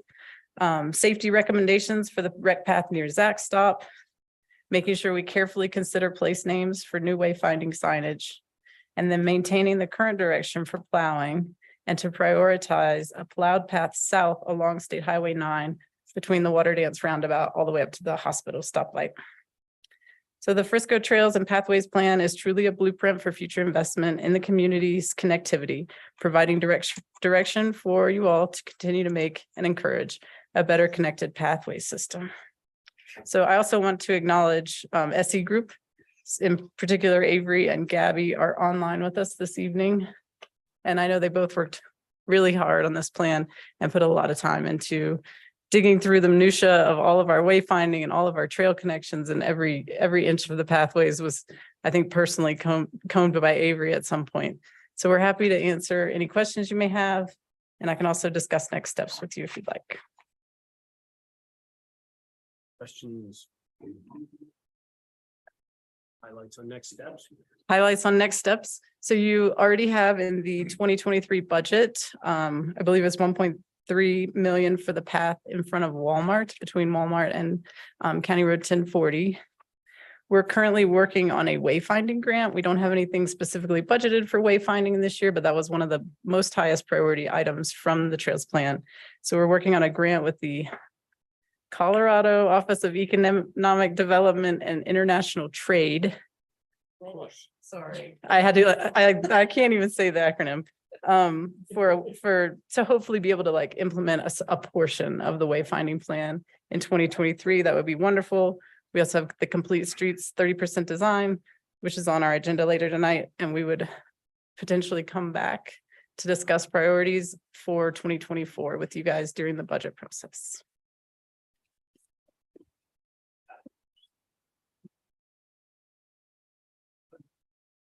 It's really great to see that 10 Mile Creek underpass. It really is. Thank you guys. Yeah. And then imagine my surprise at some of the trails I didn't think anyone knew about showed up on the backyard map. I think it's great. Wasn't my fault. I just want you to know that you can blame somebody else. But not all of them are Forest Service trails. And we are obviously, I guess that's an update as well. We are still moving forward with the Forest Service on that backyard plan. The fact that the backyard is in this plan is what I was really gonna get at. For sure. Awesome. And For I just happened to see, totally cool. Thank you guys. I have a question about wayfinding. I didn't know if you were interested or if we had discussed like other languages for trails and signage for wayfinding. I didn't see it. I don't know. I didn't. Totally right. I just didn't know if that's an option to add some of the, even one other language in some of the areas to make it more bilingual. Some of the More like developed areas of town. Yeah, or Yeah. even some of the main trails. Yeah. You can, start putting up some dual language or tri-language or whatever. Yeah. Considering too, like, that we have a monument, like it might bring in a lot of different. We probably will see more diverse tourism. It's just our own. Yeah, that's a good point. For sure. Questions, I'll open up for public comment. This time, anybody wishing to make a public comment on this particular agenda item may do so now. Please keep your comments no longer than 3 minutes.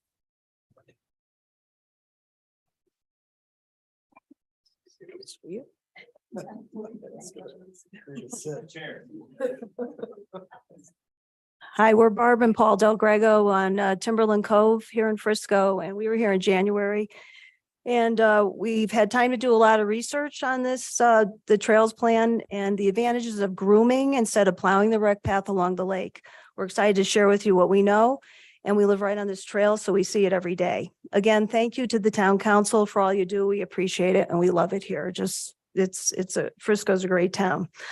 Okay, so we are familiar with the trails plan, but we feel it's great for the 3 seasons, spring, summer, and fall. But more consideration needs to be applied to the winter season. Isn't the trail supposed to be multi-use for all year? Plowing makes it single use, only for walking. Think of it this way. It would be like telling all those cyclists, skateboarders, and rollerbladers that use the trail in the other seasons that the trail is now only for walkers. Does that make any sense? Well, that's how a lot of us feel about it being blocked for being used for winter activities during the winter. Shouldn't a snow resort community like we are have a multi-use trail to be inclusive to everybody that wants to use it?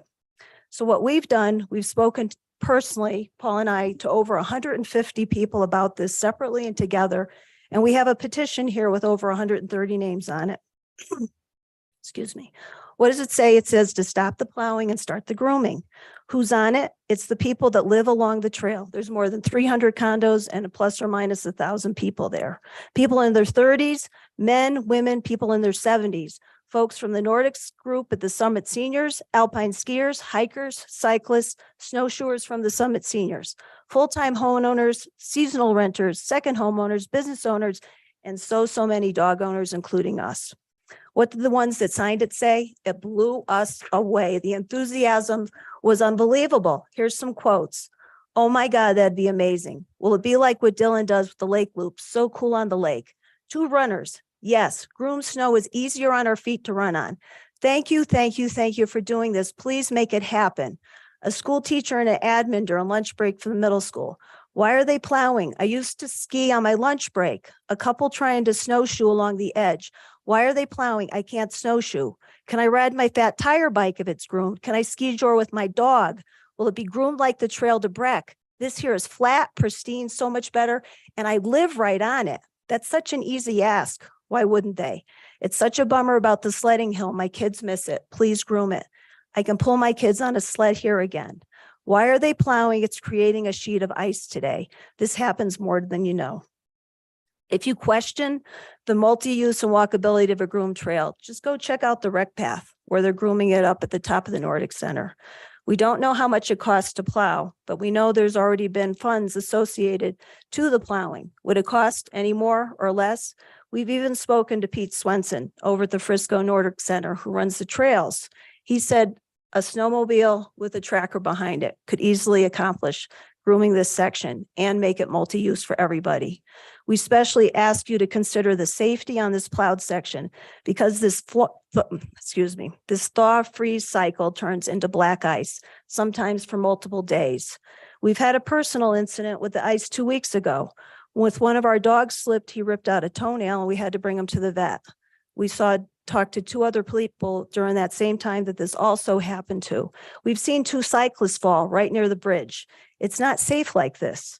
Groomed snow will not turn into black ice. It keeps the trail safe. Anybody can use it. Anybody can walk on it.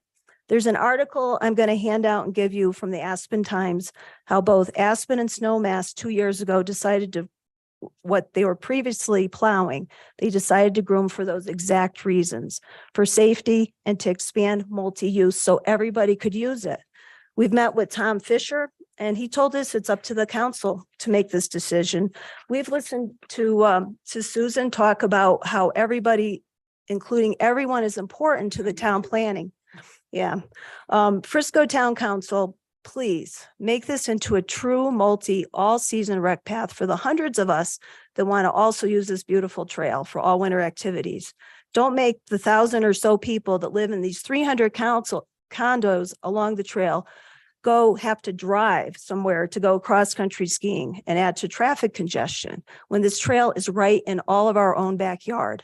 Stop the black ice, make it safer to use. Let's plow in April, but in the meantime, let's get out that groomer.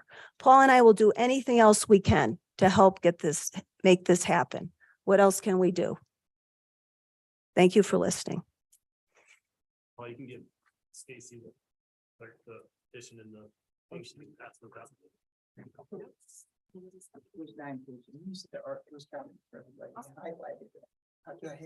The hazards they saw. Again, the 2 things, multi-use and safety, I think are what's really important on this. Thank you. Anyone else wishing to make public comment this evening?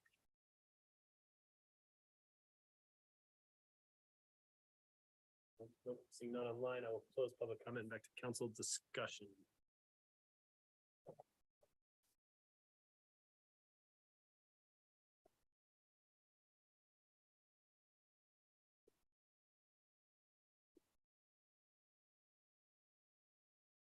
Okay. I mean, I guess I would just say, Barbara and Paul, thank you for, I know your continued involvement and your passion about this is clear.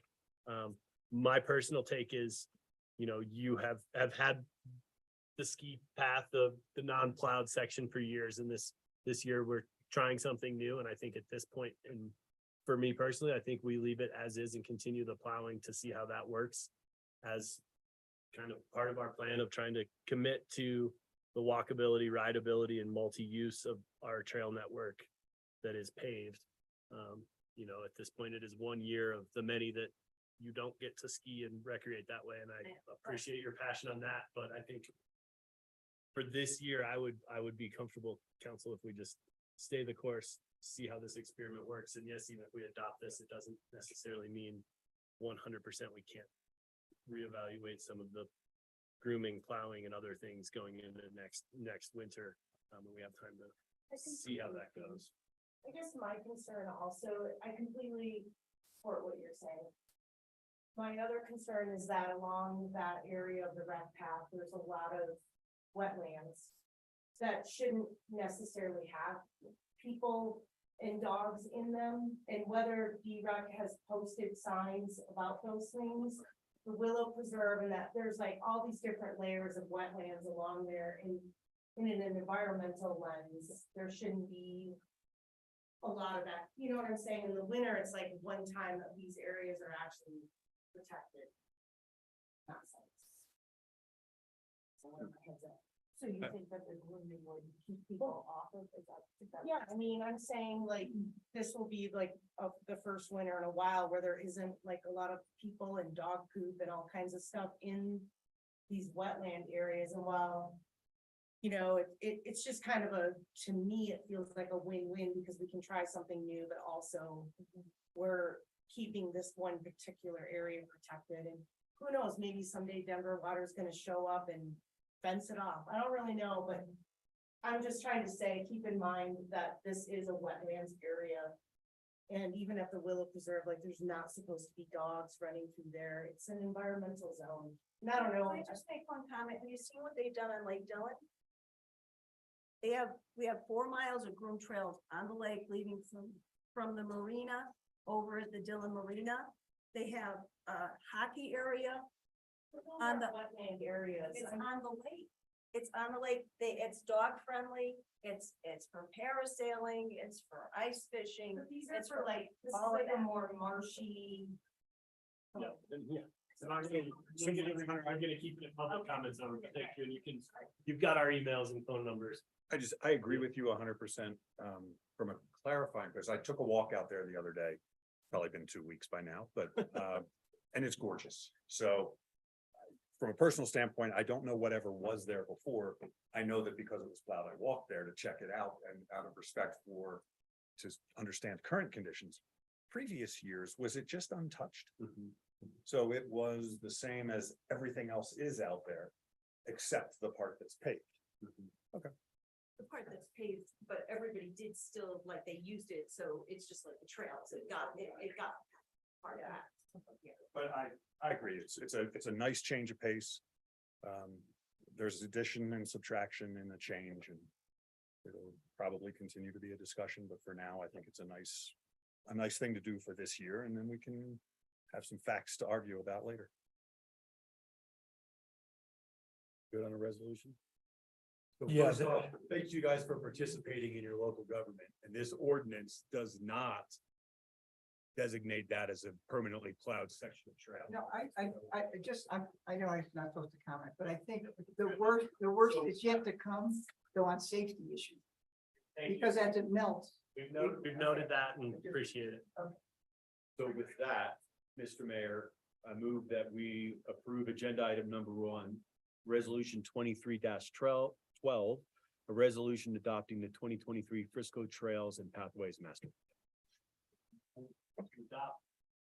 Resolution 23-12 by Mayor Pro Tem Inkin. Is there a second? Second. Second by Councilmember Held. Is there any discussion on the motion? Call the question, please. Scripture Adrian, Yes. Aronson, Yes. Burley. Yes. Held, Yes. Palenko. Yeah. Inkin, Yes. Mortensen. Yes. Then approved by council. Appreciate it. Next up on this evening's agenda is agenda item number 2. This is first reading ordinance 23-04 home rule charter review, chapter 87 and excavations. Really? It's exciting. The Addison people have been waiting for this one. Barn burner, I'll tell you what. Well, I'll do what I did my first time ever bringing this in front and just read every single item that's gonna change. Just kidding. Does anybody have any questions regarding these changes? I'm glad that makes you two laugh.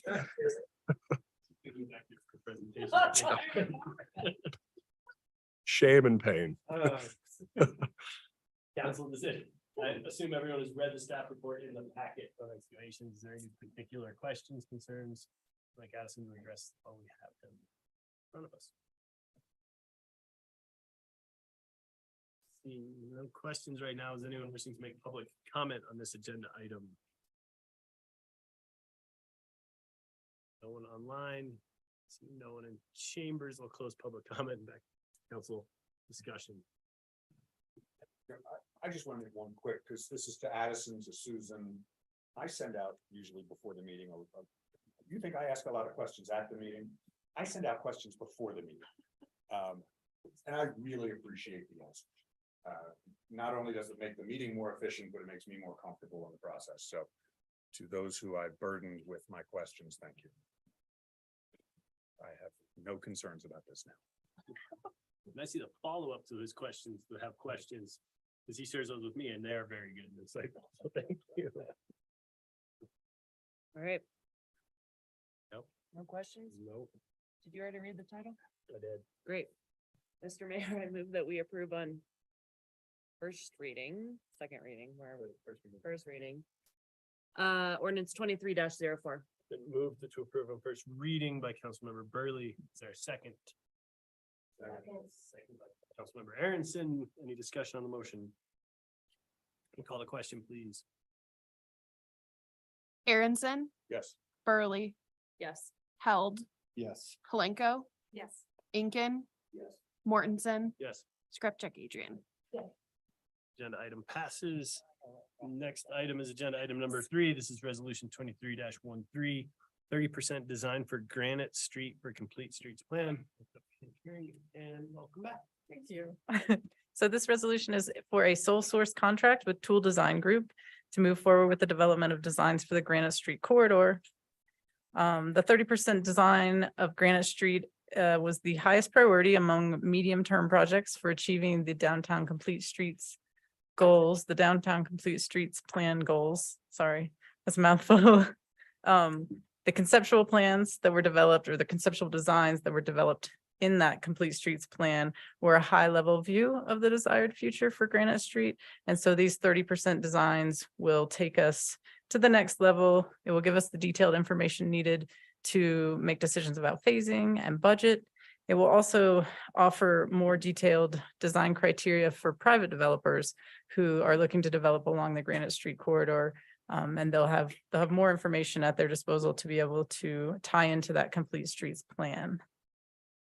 So Town Code Section 9-3 specifies that council is authorized to approve contracts without a competitive bidding process for goods and services that, in the opinion of council, are best obtained from a single source due to specialized skills, special knowledge and or experience, knowledge of the town, or exceptional qualifications or reputation in the field. And so staff is recommending a sole source contact with Tool Design Group based on their nationally recognized experience in the field of complete street design and their special knowledge of and expertise with the town of Frisco in developing our complete streets plan. So resolution 23-13 authorizes the contract with the Tool Design Group, and staff is recommending approval of this resolution. I'm happy to answer any questions.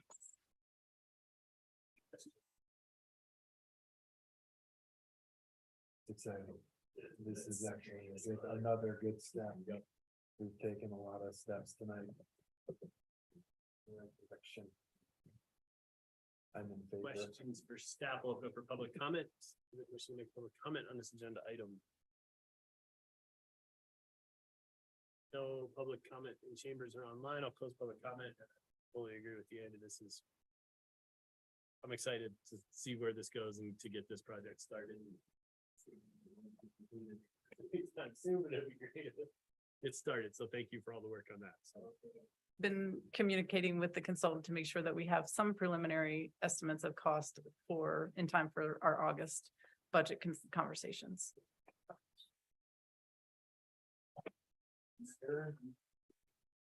To approve resolution 23-13. Move to approve by Councilmember Held. Is there a second? Second by Councilmember Skripsak Adrian. Is there any discussion on the motion? Oh, was that Held? Sorry. I'm so sorry. Seconded by Councilmember Holenko. I apologize. Any further discussion? The question, please. Burley, Yes. Yes. Holenko, Yes.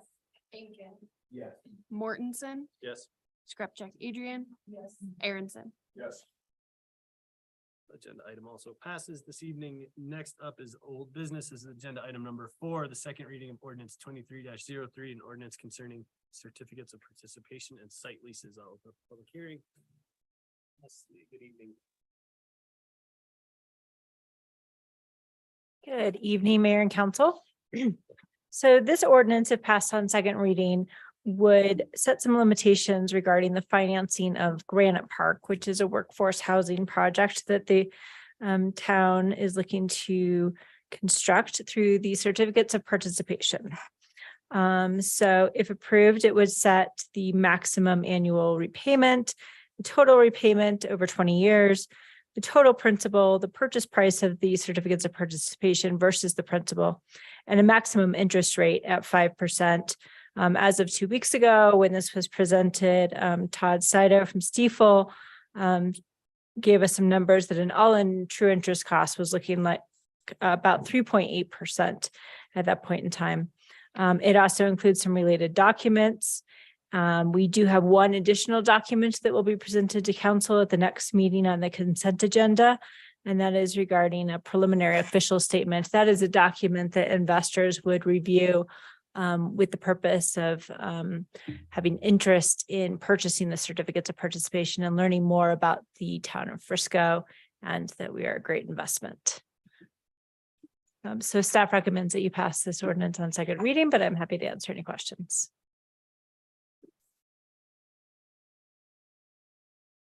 Open up for public comment. Anyone who's make public comment on this agenda item? Now, see none, I'll close public comment after council discussion. Gotta fund housing somehow, people. And I should have added that we are expecting to start construction in April after this would be funded. Well, in that case. Discussion? Go ahead, Rick. Okay, Mr. Mayor. I move that we approve on second reading ordinance 23-3. Moved to approve by Mayor Pro Tem Incan. Is there a second? Second, Councilmember Held. Is there any discussion on the motion? Call the question, please. Held, Yes. Holenko, Yes. Incan, Yes. Mortensen, Yes. Skripchak Adrian, Yes. Aaronson, Yes. Burley. And item also passes. Thank you so much. Next up is agenda item number 5. This is executive session. Yeah. Mr. Mayor, I move that we get into executive session pertinent to Colorado Revised Statute 24-6-402.